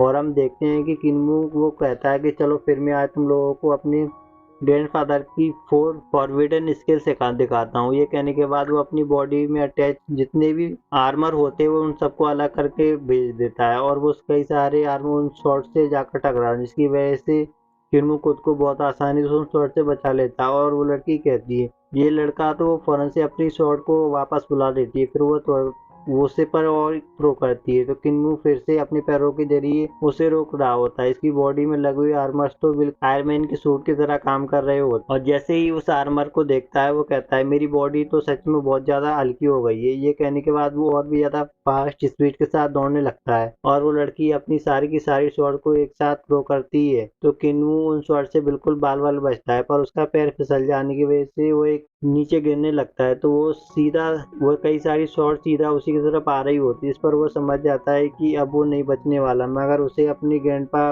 ग्वान की बात याद आती है कि उसे ग्रैंडपा ने कहा था कि तुम बिना वजह में इतना ज्यादा सोचते हो, तुम जहाँ भी हो वहाँ वह जगह तुम्हारे लिए भागने के लिए बनी है, हर चीज तुम्हारा वेट उठा सकती है, बस तुम अपना ज्यादा स्पीड के साथ भागो, तुम अपने वेट को आसानी के साथ लिफ्ट कर सकते हो, उसमें कोई बड़ी बात नहीं है जो कि फ्लैट ना हो, इसलिए तुम हर चीज पर भाग सकती है। कहने के बाद वो कहता है मैं इस वक्त हवा में हूँ, और ये हवा बहुत ही लाइट है, मगर मैं इससे भाग सकता हूँ। ये कहने के बाद वो उस हवा का सहारा लेते हुए और पलक झपकते ही बिल्कुल छू मंतर हो जाता है। ये देखकर वो लोग बिल्कुल हक्का बक्का रह जाते हैं, और अचानक ये लड़का तो बुलेट की स्पीड से भागने लगा। उसकी स्पीड बढ़ गई होती है, वो बहुत ही आसानी से उन अटैक्स को डॉज कर लेता है। इसके बाद वो लोग कहते हैं बहुत ही ज़्यादा फास्ट है। इसका मतलब है इसकी भागने की क्षमता बहुत ज़्यादा है। मगर ये कैसे हो सकता है, क्योंकि इसके अंदर कोई भी एट्रीब्यूट की पावर नहीं और ना ही इसमें कोई पावर अवेकन की है। मगर उन लोगों का सीनियर कहता है ये लड़का तो लिंगटाइम माउंटेन के बेहद करीब आ गया है, वे खुद यहाँ पे मरने के लिए आए हैं, इसलिए हम लोग लिंगटाइम माउंटेन को दिखाया जाता है। किन्मू सीधा उस माउंटेन के अंदर चला जाता है और वो लोग उसे ढूंढते हुए उस माउंटेन के अंदर आ जाते हैं, जहाँ पे बहुत ही ज़्यादा अंधेरा होता है और वो लोग आहिस्ता आहिस्ता आगे बढ़ते हुए जा रहे होते हैं। तो उन्हें दिखाई देता है उस माउंटेन के अंदर एक अलग ही दुनिया आबाद होती है और वो किन्मू वहाँ पर एक जगह चुप के खड़ा हुआ होता है, उन लोगों को देख रहा होता है और इस तरफ से वो लोग कह रहे होते हैं कि जरा संभल कर रहना, उस माउंटेन के अंदर कोई भी खतरनाक क्रिएचर हो सकता है, इसलिए आगे बढ़ने से पहले खुद को पूरी तरह से तैयार रखना। और दूसरी तरफ हम देखते हैं किन्मू जो कि ऊपर खड़ा हुआ होता है, वो आहिस्ता आहिस्ता एक साइड पर सरकने लगता है, इसकी वजह से वो सीधा एक मॉन्स्टर के मुंह पे आकर गिरता है और वो जैसे ही आँख खोलता है वो किन्मू डर जाता है। और इसी के साथ ये एपिसोड यहीं पे एंड हो जाता है। आशा करता हूँ आपको ये मेरी वीडियो पसंद आई। प्लीज़ अगर वीडियो पसंद आए तो इस पर एक लाइक और एक कमेंट करके मेरे चैनल को सब्सक्राइब करके जाएं। मैं मिलता हूँ आपसे अगली वीडियो में, तो उसके लिए टाटा बाय बाय।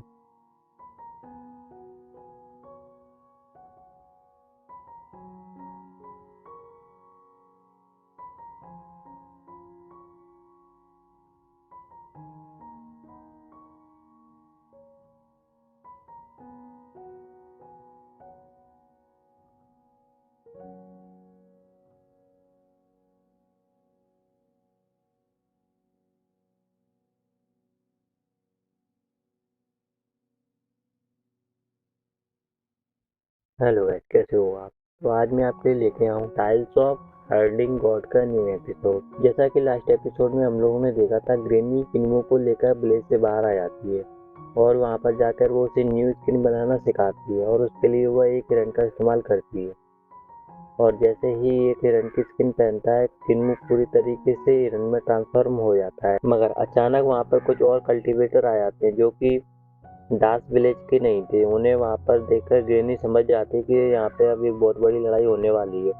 वो फौरन से किन्मू को वहाँ से भगा देती है। तो मास्टर अपने कुछ डिसाइपल को उसके पीछे लगा देते हैं जो कि हर जगह उसका पीछा करते हैं। मगर किन्मू कुछ हिरणों के बीच में जाकर छुप जाता है ताकि वह अपनी जान बचा सके। मगर वो कल्टीवेटर उन सारे के सारे हिरणों को ही मार देते हैं, जिसकी वजह से किन्मू बहुत ही बड़ी मुश्किल में फंस जाता है और वहाँ से बहुत बड़ी मुश्किल से अपनी जान बचाकर भागता है। यहाँ तक कि वे लोग उसकी स्किन को काट देते हैं तो किन्मू खुद स्पीड के साथ भागने लगता है। अब वो अंकल गवान के सिखाए स्पीड मेथड को यूज करते हुए पलक झपकते ही उनकी नजरों से बहुत दूर चला जाता है और एक गुफा के अंदर जाकर छुप जाता है। मगर वो कल्टीवेटर उसका पीछा करते हुए वहाँ भी पहुँच जाते हैं और फिर किन्मू एक ऐसी जगह छुपता है जहाँ पर एक बहुत बड़ा फैंटम बीस्ट होता है और उसकी आंखें खुल जाती हैं। तो किन्मू उसे देखकर बहुत ज़्यादा डर जाता है और देखते ही देखते वो पहाड़ पूरी तरह से हिलने लगता है, जिस पर वो सब लोग बहुत ज़्यादा डर जाते हैं और डर के मारे पीछे हट जाते हैं। उन्हें दिखाई देता है कि वहाँ पर एक बहुत बड़ा जायंट मंकी है जो कि पूरा एक पहाड़ के जितना बड़ा होता है और किन्मू उसके आईब्रोज के साथ लिपटा हुआ होता है और वो मंकी जोर जोर से दहाड़ रहा होता है। मगर किन्मू उसे छोड़ने के लिए तैयार नहीं था। जिसके बाद वो मंकी जैसे ही और ज़्यादा जोर से दहाड़ता है तो किन्मू वहाँ से नीचे गिर जाता है और फिर हमें उस मंकी का साइज दिखाया जाता है जो कि पहाड़ जितना बड़ा होता है और किन्मू नीचे गिरते हुए खुद को बचाने के लिए किसी तरह जमीन पर आकर लैंड करता है। और दूसरी तरफ वो वॉरियर जब किन्मू को देखता है तो वो फौरन से उसे मारने के लिए अपनी शॉट निकालता है और उस पर जैसे ही हमला करता है वो बीच में वो जायंट मंकी उन पर हमला करते हुए उन दोनों को बहुत बुरी तरीके से जख्मी करके उड़ाकर दूर फेंक देता है। इस अटैक की वजह से दोनों को चोट लग जाती है और दोनों ही वॉरियर एक दूसरे से दूर जाकर गिरते हैं और वो मंकी फिर उन लोगों को देखता है और कौन कौन यहाँ पे खड़ा है। और इस तरफ से वो कल्टीवेटर कहते हैं कि ऐसा लग रहा है कि जैसे ये गुफा इस मंकी किंग की है। और इन तरफ से वो मंकी किंग फिर उन लोगों को किसी तरह की लैंग्वेज में कुछ बोलने की कोशिश करता है, मगर उन लोगों को उसकी कोई भी बात समझ में नहीं आ रही थी। जिस पर वो कल्टीवेटर कहता है इसका मतलब ये है कि ये बोलने वाला मंकी है, मगर ये क्या बोल रहा है इसका कुछ पता नहीं है। मगर इतना तो पता चल गया है कि ये इंटेलिजेंट मंकी है जो कि ह्यूमन लैंग्वेज बोल सकता है। इसकी वाइल्ड लिस्ट के मुकाबले में बहुत ही ज़्यादा स्ट्रॉन्ग है। मुझे नहीं लगता है कि हमें इसे फेस टू फेस लड़ाई में टक्कर देनी चाहिए। इसका लेवल मुझे क्यूमो के बराबर लग रहा है। मैंने ख्याल से हमें फौरन यहाँ से पीछे हटना चाहिए, हमारी इसी में भलाई है। मगर दूसरा वॉरियर कहता है कि अच्छा हम उस लड़के को ऐसे ही नहीं जाने देंगे। मगर वो लड़की कहती है अगर सीनियर इससे इंजर्ड हुआ तो वो लड़का तो उस पंच से ही मर जाएगा, वो मर गया होगा। ये सुनने के बाद वो जायंट मंकी किन्मू की तरफ देखता है। वो एक जगह पर पड़ा हुआ था। जैसे ही वो मंकी अपनी उंगली से उसे पलट कर देखा जाता है तो किन्मू मरने का नाटक कर रहा होता है। ये देखकर वो मंकी बहुत ज़्यादा हैरान हो जाता है कि ये कैसे मर गया। वो उसे अपनी फिंगर से होश में लाने की कोशिश करता है मगर उसका कोई फायदा नहीं होता। दूसरी तरफ वहाँ पे खड़े हुए लोग ये देखते हैं कि ये लड़का मर कैसे गया, मगर वो जायंट मंकी बहुत ज़्यादा गुस्से में आ जाता है क्योंकि वो कभी भी किसी को मारना नहीं चाहता था, मगर ना जाने अनजाने में उसने किन्मू को जान से मार दिया और इस पर उसे बहुत ज़्यादा अफसोस हो रहा होता है और वो बहुत जोर जोर से चिल्लाना शुरू कर देता है। मगर हम देखते हैं किन्मू जैसे ही अपनी आँख खोलता है वो जायंट मंकी अपना हाथ उसकी तरफ बढ़ाते हुए उसे हवा में ऊपर उठा लेता है और जोर जोर से चिल्लाते हुए फिर से उसे कहने लगता है क्योंकि किसी के पल्ले में नहीं पड़ रहा था। और ऊपर से किन्मू वो जानबूझकर मरने का नाटक कर रहा था। इसकी वजह से वो लड़की उसे पहचान जाती है कि ये जानबूझकर मरने की एक्टिंग कर रहा है। ये सुनते ही वो मंकी किंग उसकी तरफ देखता है तो अचानक से किन्मू होश में आ जाता है और वह अपने आप को इस जायंट मंकी से छुड़ाकर फौरन से ऊपर की तरफ जाने की कोशिश करता है, जिस पर वो मंकी किंग उसे पकड़ने की कोशिश करता है। मगर किन्मू बहुत ज्यादा फास्ट और फ्लेक्सिबल होता है और एक फ्लेक्सिबल होने की वजह से उसके पंजों से निकलकर वहां से और भी ज्यादा ऊंचाई की तरफ बढ़ जाता है और उसके सिर पर जाकर पहुंच जाता है। उस तरफ वो मंकी उन डिसाइपल की तरफ एक पत्थर थ्रो कर देता है। तो वो लोग अपनी स्वॉर्ड की मदद से उस पत्थर को काट कर उसके टुकड़े टुकड़े कर देते हैं। और यहाँ पे किन्मू जैसे ही उस मंकी किंग से अपनी दूरी बनाता है वो मंकी किंग अपना हाथ उसके बेहद करीब ले जाया था और उसे मारने ही वाला होता है कि वो अचानक से एक चींटी बजाता है जिसकी आवाज़ सुनकर वो मंकी किंग रुक जाता है क्योंकि उसे ऊपर कुछ वर्ड्स दिखाई देती हैं और फिर हमें दिखाया जाता है वहाँ पर एक और हिरण आ जाता है जो कि जायंट मंकी के आगे आकर बैठ जाता है और फिर उसे अपनी जुबान में कुछ बोलता है। उस हिरण की आवाज़ सुनने के बाद वो मंकी किंग बिल्कुल हक्का रह जाता है। शायद उस हिरण ने बता दिया था कि इन लोगों ने सारे के सारे मार देते हैं। शायद उस हिरण ने बता दिया कि इन लोगों ने सारे के सारे हिरणों को मार दिया है और वो उन कल्टीवेटर की तरफ देखता है। वहाँ फिर उन्हें अपनी लैंग्वेज में कुछ बोलता है जिस पर वो लोग समझ नहीं पाते, वो जिस पर वो लोग समझ जाते हैं कि अब ये हमारा दुश्मन बन रहा है क्योंकि हमने बहुत सारे हिरणों को मार दिया है और ये हिरणों से हमारी आकर शिकायत कर रहा है। दूसरी तरफ किन्मू मौके का फायदा उठाकर वहाँ से 9-2-11 हो जाता है। इस तरह से वो जायंट मंकी उन कल्टीवेटर पर टूट पड़ता है और वो सबके सब फिर अपनी जान बचाकर वहाँ से भागने की कोशिश करते हैं और कहते हैं हम लोगों ने उस जंगल में बिना वजह ही हिरणों को मार दिया, लगता है उस लड़के ने जानबूझकर इस बंदर को हमारे पीछे लगाया है।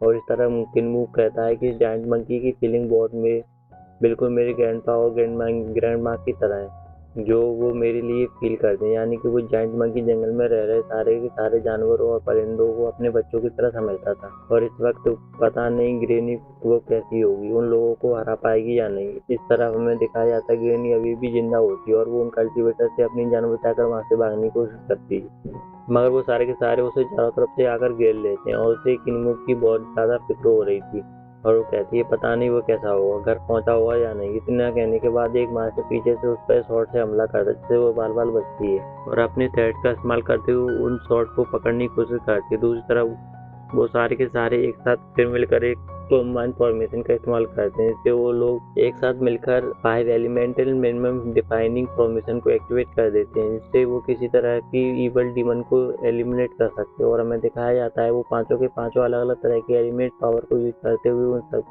करते हुए कहते हैं कि हम लोग राइट पाथ को हर हाल में सिक्योर करेंगे। उन लोगों ने ग्रेनी को चारों तरफ से फर्नेस में लॉक कर लिया था और उसके पास भागने का बस अब कोई भी रास्ता नहीं बचा होता। इतने में वो उन सारे मॉन्स्टर से कहती है कि बहुत लंबा टाइम हो गया मैंने दासूब में किसी भी कल्टीवेटर को नहीं देखा, इसके इतने अच्छे शैडो स्किल हो सकते हैं कि बाहर की दुनिया में स्वॉर्ड मैनशिप काफ़ी इम्प्रूव हो चुकी है। ये कहने के बाद वो सबके सब फिर एक साथ मिलकर उस पर अपनी स्वॉर्ड को बौछार कर देते हैं, मगर ग्रेनी बहुत आसानी से उनके अटैक को डॉज कर लेती है।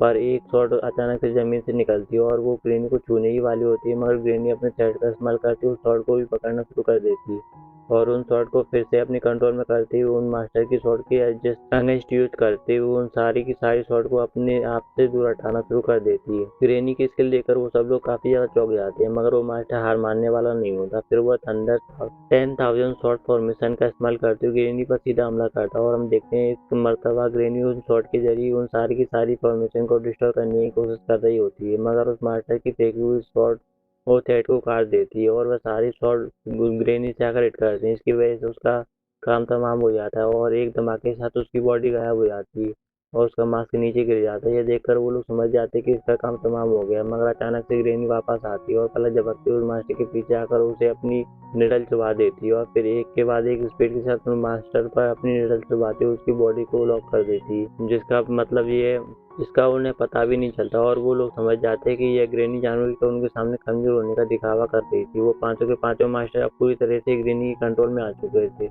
वो जब भी चाहे उन लोगों को मार सकती थी, मगर ग्रेनी कहती फाइनली अब मुझे कुछ और ह्यूमन की स्किन मिलने वाली है। और इस तरह से वो मास्टर कहता है कि ये औरत जानबूझकर हमें यहाँ तक लेकर आई है क्योंकि ये हमारी स्किन को यूज करना चाहती है। और ग्रेनी भी कहती है बहुत लंबा टाइम हो गया है, मैंने अपनी ह्यूमन स्किन को चेंज नहीं किया। ये कहते हुए अपनी एक सीजर बाहर निकालते हैं, उनमें से वो असल में 10,000 शॉर्ट फॉर्मेशन होती है।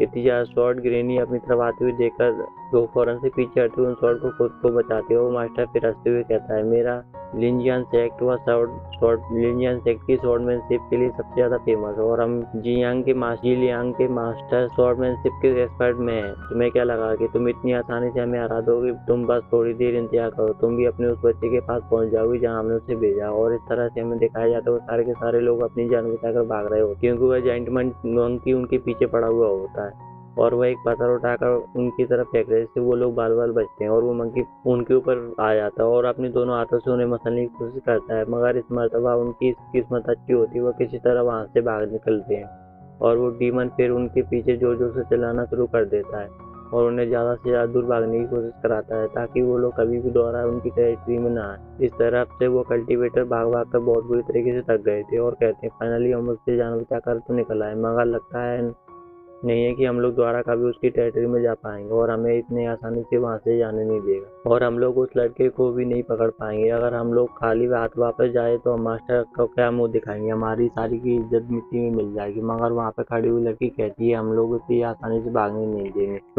तुम लोग बेफिक्र हो जाओ। उनकी वो बहुत ही ज्यादा अफसोस है वे इसलिए उसे ढूंढना इतना ज्यादा मुश्किल नहीं होगा। ये कहने के बाद वो उसकी और एक उसे डिटेक्ट करने की कोशिश करती है और हमें दिखाया जाता है कि वो बहुत आसानी से उसकी की को डिटेक्ट कर लेती है और उसे वो मिल भी जाता है और उसे पता चल जाता है कि वो किस डायरेक्शन की तरफ जा रहा है और वो सारे के सारे साथियों को बताती है वो लड़का इस डायरेक्शन की तरफ जा रहा है। ये सुनते ही सब उसका पीछा करना शुरू कर देते हैं और इस तरह हम देखते हैं किन्मू को बहुत ही दूर निकल गया होता है, मगर वो कहता है कि लगता है कि शायद वो लोग अभी भी मेरा पीछा करेंगे, मैं उन्हें यहाँ से बहुत दूर जाकर ले जाऊंगा। उम्मीद करता हूँ ग्रेनी वो बिल्कुल ठीक होगी। और हमें यहाँ पर एक ड्रैगन को भी दिखाया जाता है जो कि दिखने में ही काफी ज्यादा खूंखार लग रहा होता है, मगर किन्मू के लिए वो बिल्कुल भी खतरनाक नहीं था। वो कहता है कि ये सारे के सारे लोग तो डीमन से भी ज्यादा बेहतर है।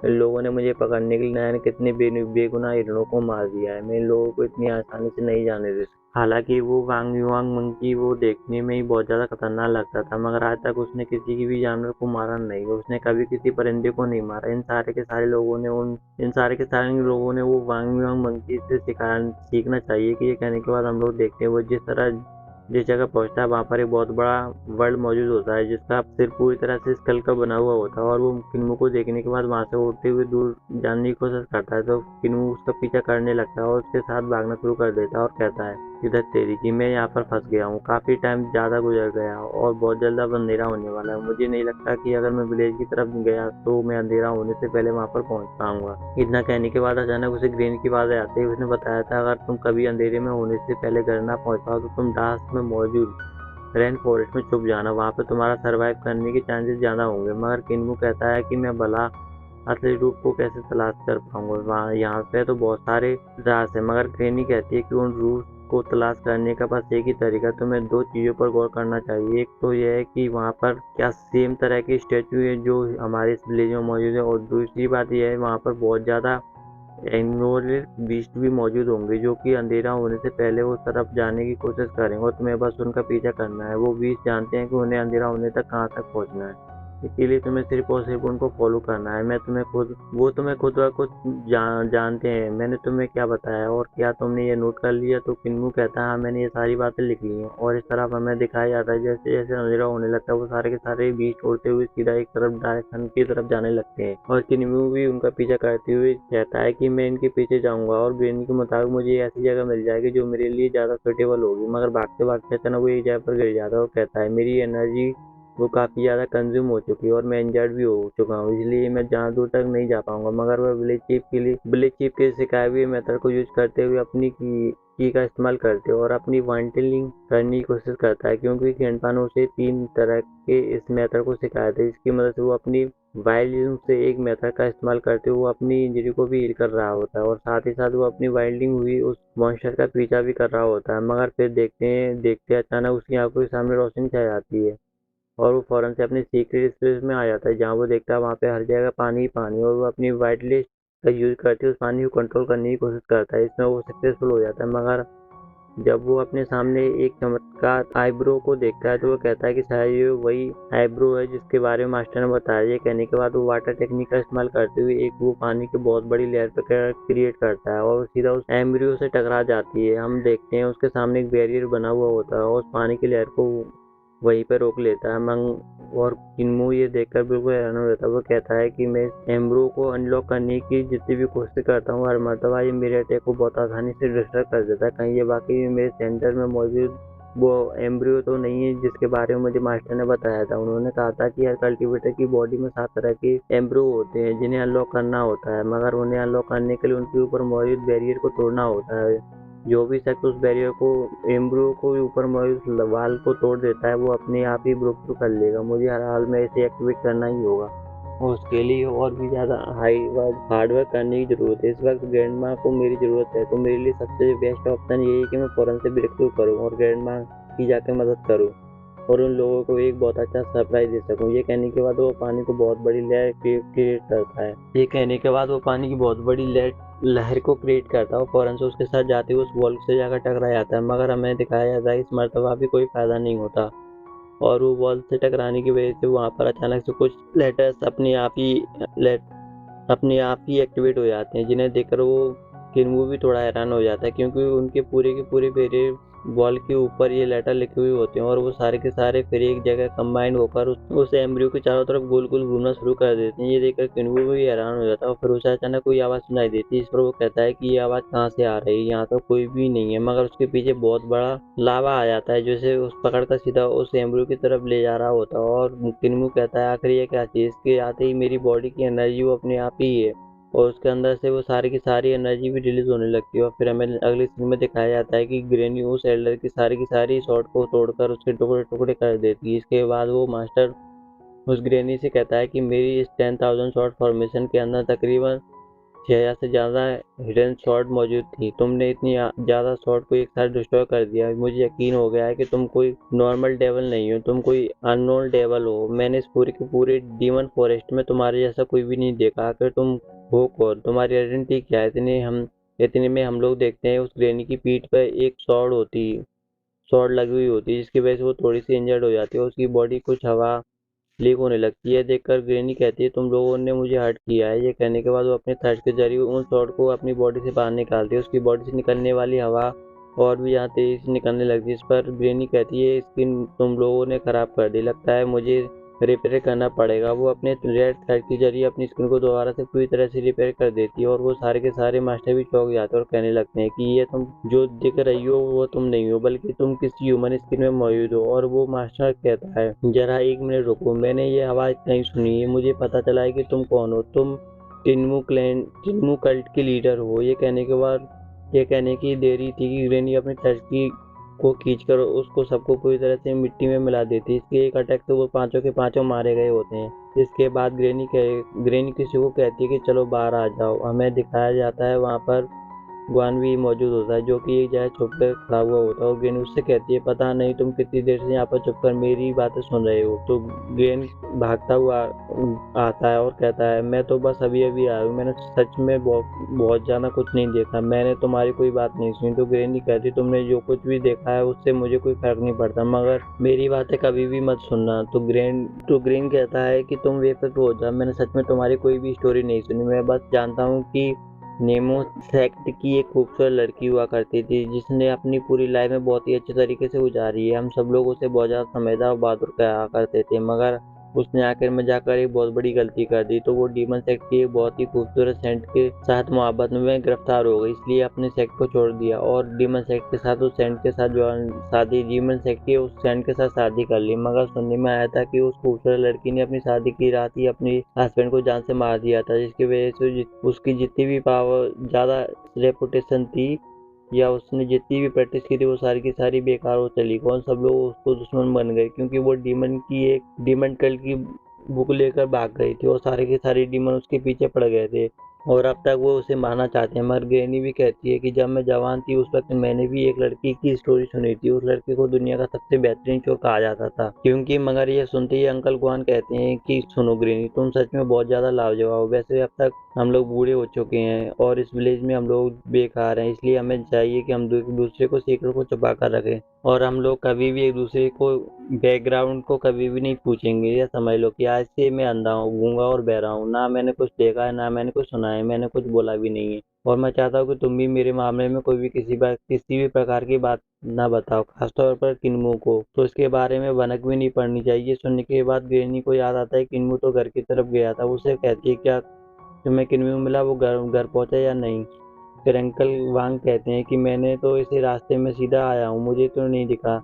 ये सुनते ही ग्रैनी फौरन से उसे ढूंढने के लिए निकल जाती है और हमें दिखाया जाता है कि किन्मू वो वेस्टर्न साइड में की तरफ जा रहा होता है जहाँ पर सूरज डूबने वाला था। वहाँ पर बीस्ट मॉन्स्टर और सारे वर्ड साथ एक साथ इकट्ठा होकर भाग रहे होते हैं और किन्मू कहता है कि मैं क्या करूँ, अंधेरा तेजी के साथ बढ़ता जा रहा है। इस तरफ वो कल्टीवेटर भी उसे देख लेते हैं, वो भाग रहा था जिस पर वो लोग कहते हैं यह जगह मुझे कुछ ज़्यादा खतरनाक लग रही है, इसलिए हमें एहतियात से काम करना चाहिए, हमें उसे फॉलो करते रहना है। और देखते ही देखते वो वहाँ पर जाकर छुपता है। वहाँ पर बड़े बड़े बर्ड्स होते हैं जो कि एक साथ भाग रहे होते हैं और कुछ बीस्ट इस तरह से भाग रहे होते हैं जैसे कि उनकी मौत उनका पीछा कर रही है। वो सारे के सारे एक जगह छुपने जा रहे होते हैं जहाँ पर उन्हें अंधेरे से कोई बचा सकता है, मगर उन लोगों को यह मालूम नहीं था कि उस अंधेरे में आखिर ऐसा क्या है जो कि उन लोगों की जान ले सकता है। मगर वो सब ये जानते थे कि ये अंधेरा उसके लिए खतरनाक है, इसलिए वो सारे के सारे परिंदे मॉन्स्टर बीस्ट वहाँ तक छोटे छोटे कीड़े मकोड़े भी सभी एक ही डायरेक्शन की तरफ जा रहे होते हैं। किन्मू क्या देखता है कि सूरज के आगे कोई अंधेरी चीज आ रही है, जिस पर वो कहता है कि आखिर वहाँ पर मौजूद जितनी भी लाइफ है ये सारी की सारी डार्कनेस की तरफ क्यों जा रही है। यहाँ पर ऐसी कोई ना कोई जगह जरूर होनी चाहिए जिसके बारे में ग्रैंड माँ ने मुझे बताया था। मुझे उस ब्लैक स्मोक से पहले ही वहाँ तक पहुँचना होगा। और हमें दिखाया जाता है कि सूरज पूरी तरह से ब्लैक हो जाता है और हर तरफ अंधेरा छाने लगता है और इसी के साथ ये एपिसोड यहीं पर खत्म हो जाता है। आशा करता हूँ आपको यह मेरा एपिसोड पसंद आया। अगर आप यह एपिसोड पसंद आए तो प्लीज़ इस पर एक लाइक और एक कमेंट करके मेरे चैनल को सब्सक्राइब करें। मैं मिलता हूँ आपसे अगली वीडियो में, तो उसके लिए टाटा बाय बाय।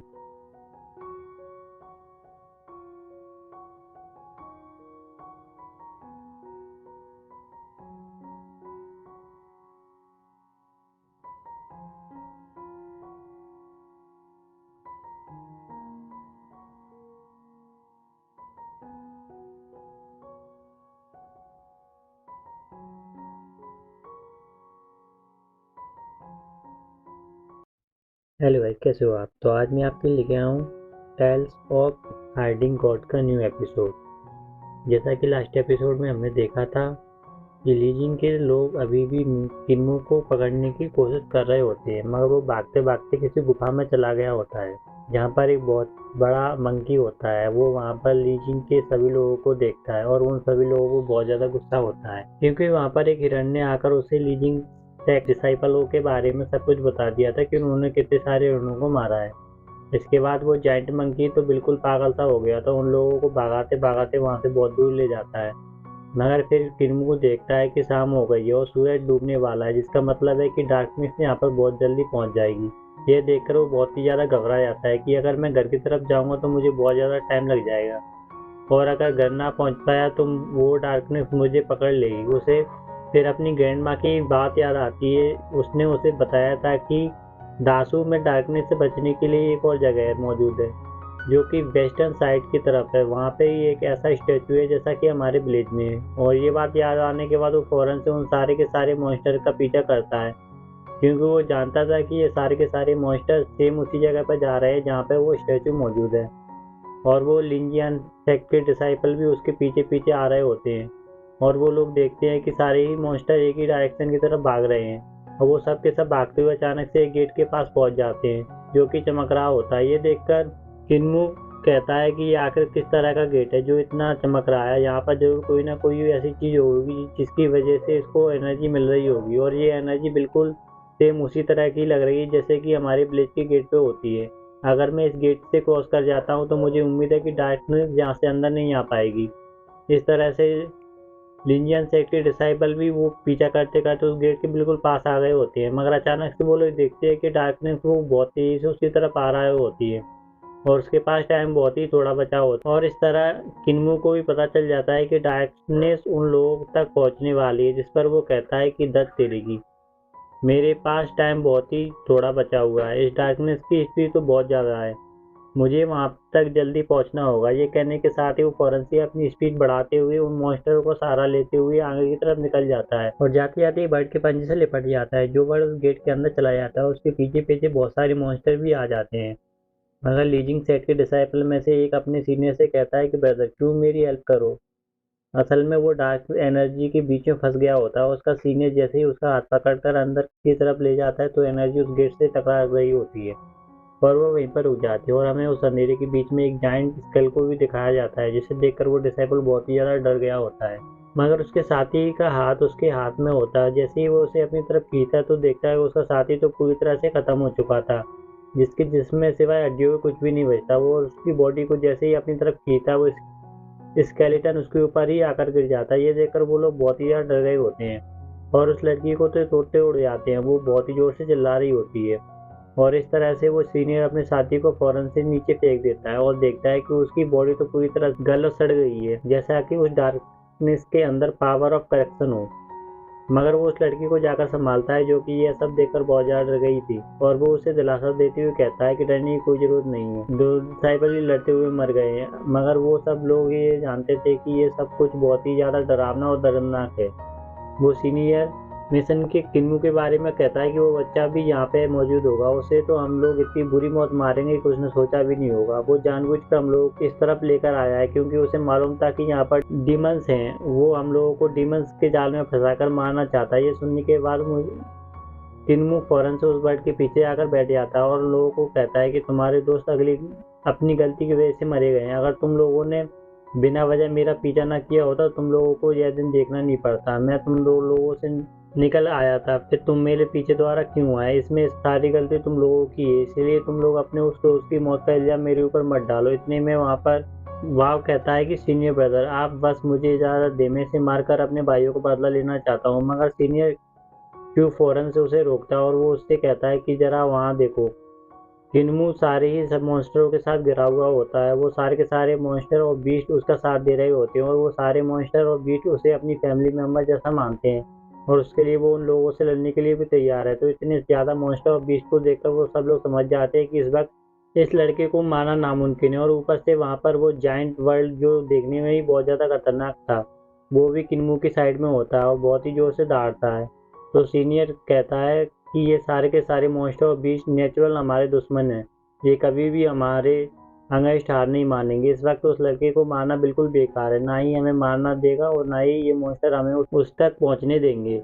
ऐसा लगता है कि जैसे यहाँ पर इन जानवरों ने अपने कुछ रूल्स बनाए हुए हैं, शायद यहाँ पर एक दूसरे को मारना अलाउड नहीं है। ये कहते हुए वो लोग जैसे ही अपने वेपन्स वापस रख लेते हैं तो सारे के सारे मॉन्स्टर और बीस्ट द्वारा से शांत हो जाते हैं और वापस से अपनी जगह पर चले जाते हैं। ये देखकर किन्मू भी समझ जाता है कि वो जब तक यहाँ पर है तो वो बिल्कुल सिक्योर है। और दूसरी तरफ वो कल्टीवेटर अपनी जूनियर से कहता है कि फिलहाल तो ये जाने दो, हम लोग सुबह होने का इंतजार करते हैं। जैसे ही सुबह होगी इससे पहले हम इसका सिर उड़ाएंगे। और फिर मूनसन उस जगह के बारे में कहता है कि दासू में ये परफेक्शन है कि इस तरह की स्टैचू वाली जगह हमेशा डार्कनेस को रोकती है और ये सभी लिविंग बींग्स के लिए पीसफुल जगह है। यहाँ के जानवरों ने अपने रूल्स बनाए हुए हैं, वो लोग इस जगह पर ना किसी को मारते और ना ही किसी का शिकार करते हैं।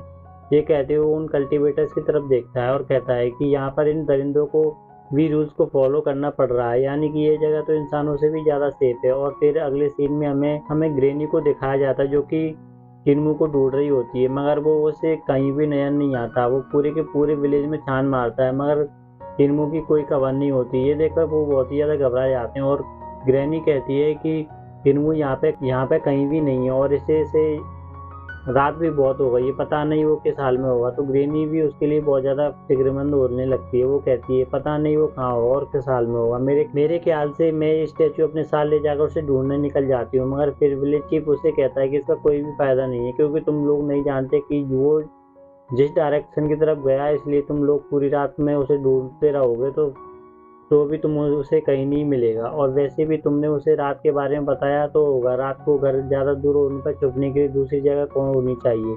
उसे अब ये सारी बात सीख लेनी चाहिए। अगर उसने वाकई में हमारी बातों को सीरियस लिया है तो अब बिल्कुल सेफ होगा। दासू इतना भी ज़्यादा खतरनाक नहीं है जहाँ सर्वाइव ना किया जा सके। मगर ग्रैनी को उसके लिए अभी भी बहुत ज़्यादा टेंशन होने लगती है और वो कहती है कि उम्मीद करती हूँ कि वो समझदारी के साथ किसी महफूज जगह पर चला गया होगा। और इस तरह पर हमें दिखाया जाता है वो सारे के सारे लोग जिस गुफा के अंदर मौजूद थे, वहाँ पे सारे के सारे मॉन्स्टर्स और बीस्ट एक साथ ही घूम फिर रहे होते हैं। और किन्मू को वहाँ पर फिर हरकत करने की सूझती है और वो कहीं से छोटी सी लकड़ी का टुकड़ा तोड़कर लाता है और उससे एक गुलेल बनाने की कोशिश करता है। और उसके लिए वो एक छोटी सी ब्लू वेल का इस्तेमाल करता है और गुलेल में डालकर किसी पर निशाना लगाता है। मगर अचानक उसका ध्यान उन कल्टीवेटर की तरफ जाता है। वो फौरन से उन लोगों की तरफ देखता है। वो कहता है कि ये लोग अभी भी तक यहीं पर खड़े हैं, पता नहीं ये लोग क्या डिसाइड कर रहे हैं। मगर जो कुछ भी है, ये लोग मेरे फायदे में नहीं है। और दूसरी तरफ हमें लीजिंग की एक लड़की को दिखाया जाता है जो कि एक स्टोन टेबलेट के सामने आती है। उस टेबलेट पर कुछ लिखा हुआ था जिस पर वो लड़की उस टेबलेट को पढ़ने की कोशिश करती है। तो वो फौरन से ब्रदर क्यू को आवाज़ देती है, जिसकी आवाज़ सुनते ही दोनों लड़के उसके पास चले जाते हैं और उस स्टोन टेबलेट को देखते हैं। और ब्रदर क्यू कहता है ये तो वाकई में वही जगह है जो कि एंशियंट टाइम में किंगडम ऑफ गॉड कहलाती थी। यहाँ पर एक गॉडेस होनी चाहिए, क्योंकि यह जगह किंगडम ऑफ गॉड है तो यहाँ पर किंगडम ऑफ गॉड की फाउंडर भी होनी चाहिए। ये बातें सुनकर किन्मू कहता है कि किंगडम ऑफ गॉड, इसके बारे में तो मैंने सुना है। ये तो डार्कनेस से भी पहले की जगह है। इस जगह को गॉड्स ने खुद से क्रिएट किया था, मगर इसके बाद से उनका कुछ ऐसा पता नहीं है। तो सारे के सारे अचानक कहाँ गायब हो गए हैं। जिस जगह मैं रह रहा हूँ उसे किंगडम ऑफ गॉड या फिर रिलेफ ऑफ गॉड भी कहा जा सकता है। पता नहीं ये किंगडम ऑफ गॉड डार्कनेस को कैसे रोकेगी, क्योंकि मैंने यहाँ पर देखा है सिर्फ और सिर्फ हड्डियों के ढांचे पड़े हैं। और इस तरह ब्रदर किन्मू के दिमाग में एक आइडिया आता है। वो फौरन से दोनों साथियों से कहता है कि मुझे ऐसा लगता है कि ये वही जगह है जिसे मास्टर तलाश करना चाहते हैं। यहाँ पे एक खास सीक्रेट ट्रेजर होना चाहिए। किन्मू उन लोगों की ये बात सुन लेता है कि वो लोग यहाँ पर किसी सीक्रेट ट्रेजर को तलाश करना चाहते हैं। और हमें दिखाया जाता है वो तीनों फिर अलग अलग डायरेक्शन में जाकर उस ट्रेजर को ढूंढने की कोशिश करते हैं जो कि उनके मॉन्स्टर को चाहिए था। इस तरफ किन्मू कहता है कि हद तेरी की, अगर इन लोगों को वाकई में यहाँ पर कोई ट्रेजर मिल गया तो ये सबसे पहले मेरे ऊपर ही ट्राई करेंगे। इतने में अचानक वहाँ पर उस लड़की की चिल्लाने की आवाज़ सुनाई देती है, जिस पर वो सारे डर जाते हैं और भागते उस लड़की की तरफ आते हैं। तो हमें दिखाया जाता है वो लड़की तो बिल्कुल सेफ एंड साउंड होती है और एक जगह खड़ी होती है, मगर उसके सामने एक बहुत बड़ा गेट होता है। ऐसा लग रहा था कि जैसे वहाँ पर कोई एंशिएंट टाइम का सेक्ट मौजूद था।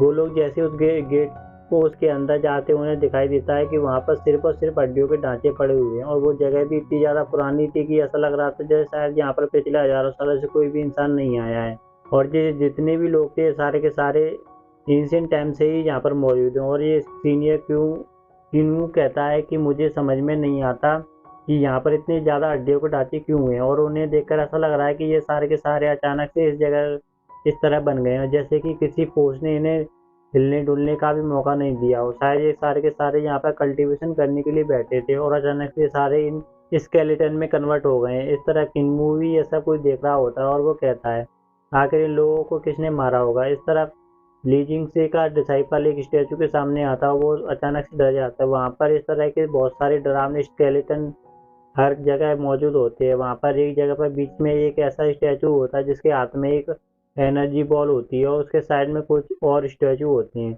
जो कि उस पहले वाले स्टैचू के बिल्कुल बराबर में खड़े हुए होते हैं।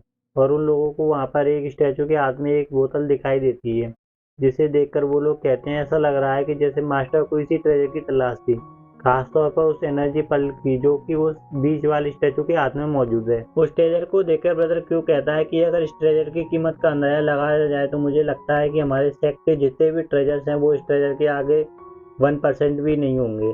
अगर हमें यह ट्रेजर मिल जाए तो फिर हम लोगों से अपना एक अलग से सेक्ट भी बना सकते हैं, या फिर हम चाहें तो एक बहुत बड़ा बिजनेस खड़ा कर सकते हैं। और अगर हम लोग ये ट्रेजर इमोर्टल यान कोंग को देते हैं तो मुझे पूरा यकीन है उसके बदले में वो हमें बहुत ही बड़े रिवॉर्ड देंगे और हो सकता है कि फिर हमें अपने सेक्ट में कोई हाई पोजीशन मिल जाए। मगर उसका सीनियर कहता है कि जरा संभल कर, इतने बड़े ट्रेजर के आसपास भी खतरा होता है। और फिर वो स्टैचू की तरफ देखता है। उन्हें देखते हुए उसे फील होता है जैसे ये सारे के सारे स्टैचू किसी खास पोजीशन में खड़े हुए हों।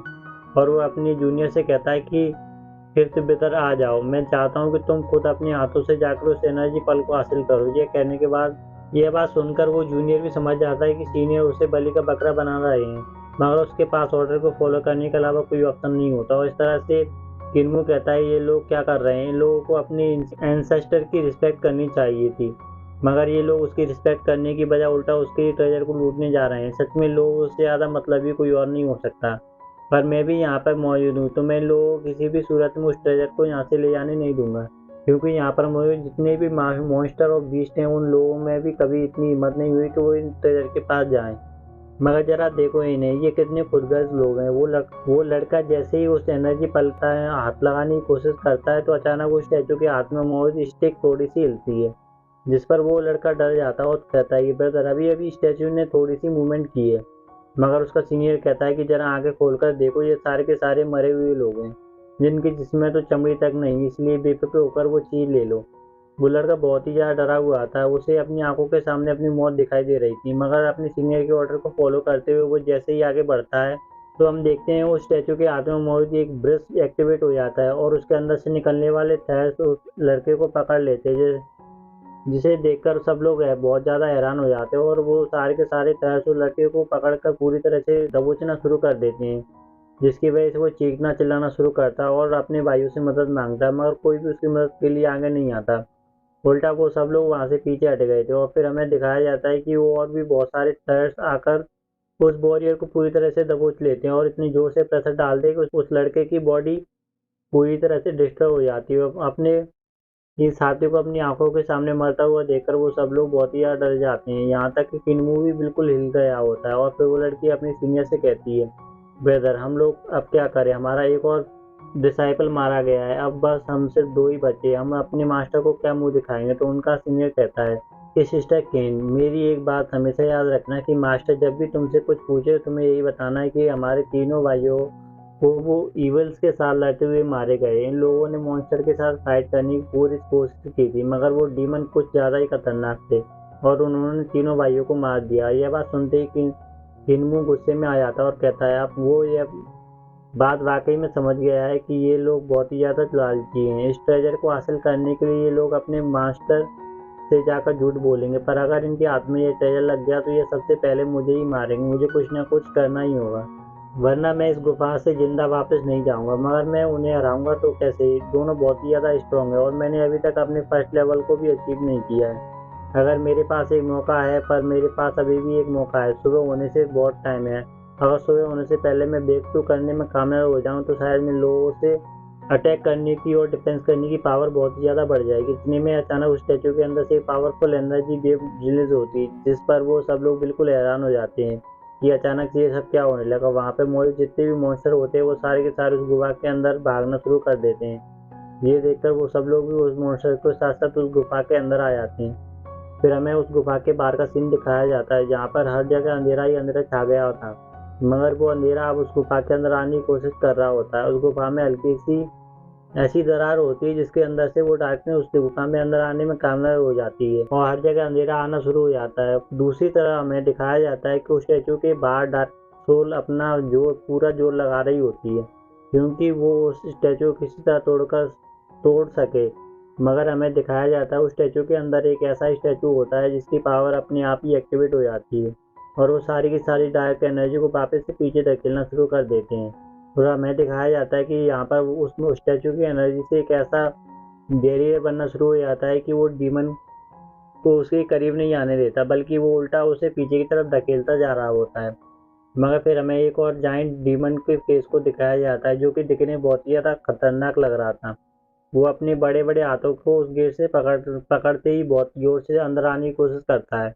ये देखकर वो सब लोग बिल्कुल हैरान हो जाते हैं, क्योंकि वो जायंट डीमन फेस इतना ज़्यादा ताकतवर होता है कि वो उस गेट के बैरियर को पूरी तरह से चकनाचूर कर देता है। ये देखकर वो लड़की दोबारा से बहुत ज़्यादा जोर से चिल्लाती है। इस तरह से वो सीनियर उस लड़की को लेकर भागते हुए कहता है, चलो निकलो यहाँ से, वरना हम लोग अपने भाइयों की तरह यहाँ पर मारे जाएंगे। और वो कहता है, इस लड़के की वजह से हम लोग मारे गए हैं, सबसे पहले हम इसको ही मरवाएंगे।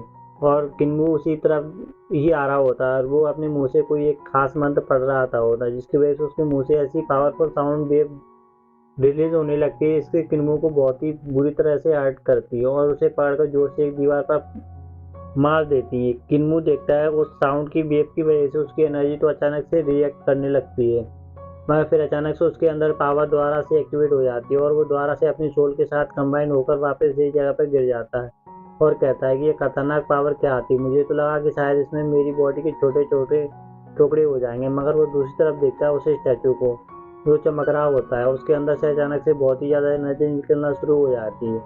शायद ऐसा इसलिए हो रहा है क्योंकि यहाँ पर डीमंस अंदर घुस आए हैं किसी एनर्जी की तरह। उस स्टैचू की पावर ट्रिगर हो जाती है और देखते ही देखते वो स्टैचू अचानक से दोबारा से ह्यूमन फॉर्म में आना शुरू हो जाते हैं और जितने भी स्केलेटन थे वहाँ पर वो सारे के सारे दोबारा से जिंदा इंसानों में कन्वर्ट हो जाते हैं, यहाँ तक कि वो बीच वाला स्टैचू भी एक गॉडेस में ट्रांसफर हो गया था, जो कि उन सारे डीमन से कहती है, चलो घर वापस चले जाओ। हमें दिखाया जाता है वो लड़की असल में एक एंशिएंट गॉडेस थी, जो कि इस किंगडम की फाउंडर थी और वो उसे एनर्जी पल का इस्तेमाल करती, जो कि उसके हाथ में था।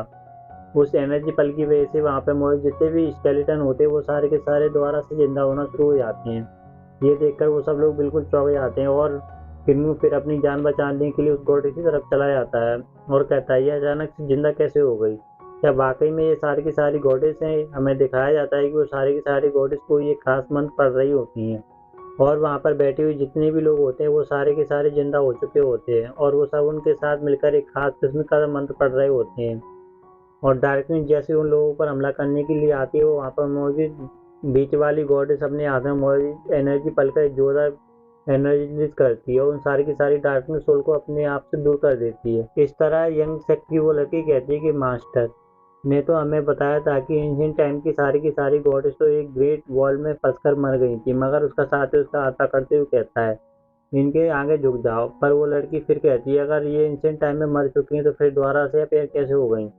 वहाँ पे मौजूद एक गॉडेस अपना एक म्यूजिकल इंस्ट्रूमेंट बजाती है, जिसके अंदर से ऐसी पावरफुल साउंड वेव रिलीज होती है कि वो डीमन उन साउंड वेव से टकराकर उन्हें डिस्ट्रॉय करती हुई उस तरफ से वो लड़का अपनी इस जीनियस से कहता है कि तुम बेवकूफ़ बताया, मास्टर ने जो बताया वो बिल्कुल ठीक है। ये किंगडम ऑफ गॉड हजारों सालों पहले ही बर्बाद हो चुका है, मगर ये सारी की सारी सोल्स हैं जो कि इस गॉडेस की हैं, ये स्टैचू के अंदर आकर इन इवल स्पिरिट को रोकने की कोशिश करती है और हमें दिखाया जाता है कि ये गॉडेस एक छोटी सी बोतल के अंदर से एक मैजिकल पोशन को बाहर निकालती है। मैजिकल पोशन इतना स्ट्रांग होता है कि जमीन पे हर जगह फैलना शुरू हो जाता है, जो कि जो चीज़ डिस्ट्रॉय हो चुकी है वो फिर से नॉर्मल होना शुरू हो जाती है और वो सारी की सारी गॉडेस एक साथ अपनी पावर का यूज करते हुए उस डीमन को वहीं पे होल्ड कर देती हैं और डीमन अपना पूरा जोर लगाकर भी उनकी बैरियर को नहीं तोड़ पा रहा होता है।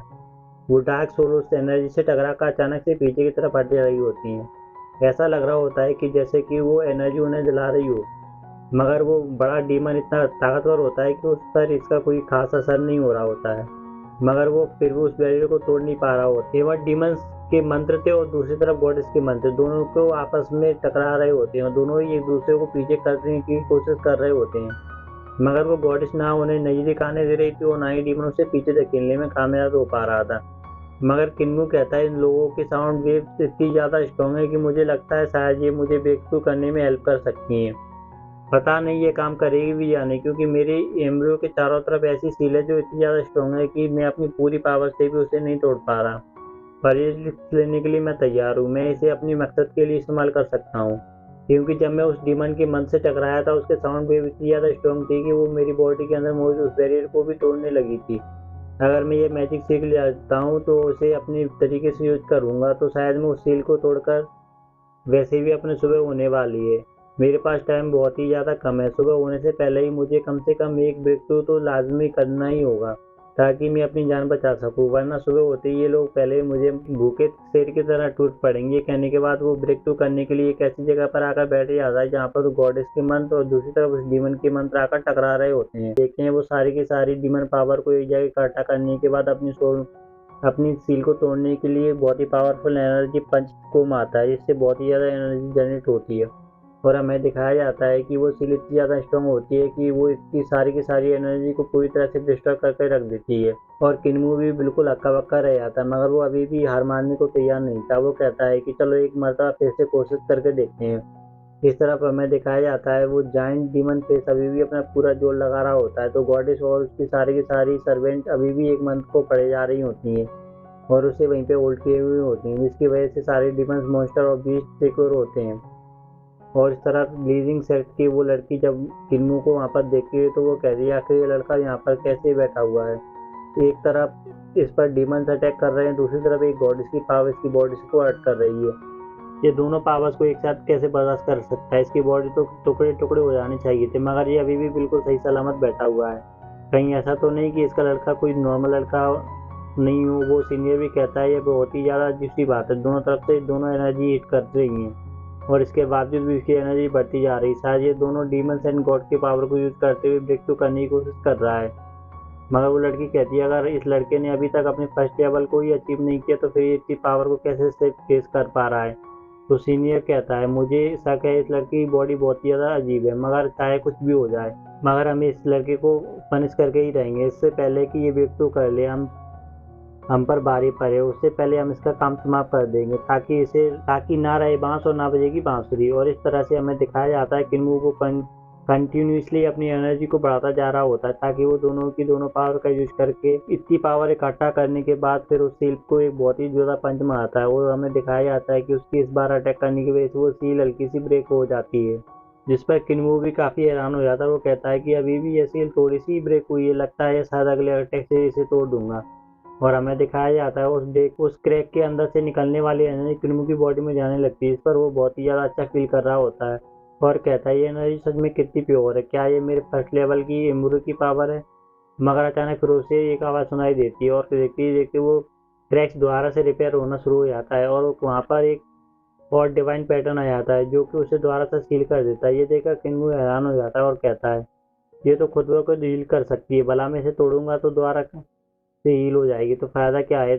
मैं इतना स्ट्रांग तो नहीं हूँ कि मैं इसे पूरी की पूरी सील को एक ही अटैक में डिस्ट्रॉय कर सकूँ। ये कहने के बाद उस सारी की सारी वाटर एनर्जी को अपनी लाइट वाल्टलिंग की तरह यूज करते हुए उसे पूरी तरह से कंट्रोल करता है। और वो कहता है आज मुझे ज़्यादा टाइम नहीं लगेगा, अब मैं इसे ब्रेक थ्रू करके ही रहूँगा। ये कहने के साथ वो उस वाटर टेक्निक के साथ एक बहुत ही ज़्यादा जोरदार अटैक करता है। फिर अगले सीन में हमें दिखाया जाता है कि सुबह हो चुकी है और सूरज भी निकल आया है। किन्नू अपनी कल्टीवेशन को रोक देता है और दूसरी तरफ वो डीमन जब सूरज की रोशनी को देखता है तो वो भी घबरा जाता है। सूरज की रोशनी आहिस्ता आहिस्ता उसे पीछे पुश करना शुरू कर देती है। वहाँ पे मौजूद छोटे छोटे डीमंस तो रोशनी की वजह से बहुत पहले ही भाग खड़े हुए थे, मगर वो जाइंट डीमन फिर भी हार मानने को तैयार नहीं होता, मगर ना चाहते हुए भी वो आहिस्ता आहिस्ता पीछे हटने लगता है क्योंकि वो सूरज की रोशनी उसे जलाने लगती है। और फिर देखते ही देखते वो फौरन से वहाँ से गायब हो जाता है और किन्नू देखता है वो सारे के सारे गॉडेस सूरज की रोशनी आने के बाद दोबारा से वापस नीचे आ गए थे और सारे के सारे गॉडेस गायब हो जाते हैं। और वो दोबारा से अपनी उसी जगह पर पास आकर कहता है कि गॉडेस सिस्टर, मैं नहीं जानता कि आप लोग कैसे मरी हो, मगर आप लोगों ने मेरे दासों के लिए कुछ भी किया उसका बहुत बहुत शुक्रिया, क्योंकि आपने यहाँ पे मेरी सारी लिविंग बींग्स को प्रोटेक्ट किया है। तो मैं नहीं जानता आप लोग बार बार जिंदा कैसे होते हैं और बार बार मरती कैसे हो। काश मैं आप लोगों को कोई हेल्प कर पाऊँ। और दूसरी तरफ हम देखते हैं वहाँ पे मौजूद मास्टर बीस्ट सारे के सारे जानवर जैसे ही रोशनी देखते हैं वो सारे खिल जाते हैं और जैसे ही अंदर उनकी जिंदगी की नई उम्मीद पैदा हो गई हो, वो सारे के सारे जानवर वापस से बाग की तरफ जा रहे होते हैं। लीजिंग सेट के वो डिसाइपल किन्नू को रास्ता रोकते हैं और उससे कहते हैं कि अब बताओ अब तुम्हारा क्या होगा? तुम तो पहले एक अच्छे इंसान होने का दिखावा कर रहे थे, मगर अब सुबह हो चुकी है, अब तुम्हें बचाने वाला यहाँ पर कोई भी नहीं है।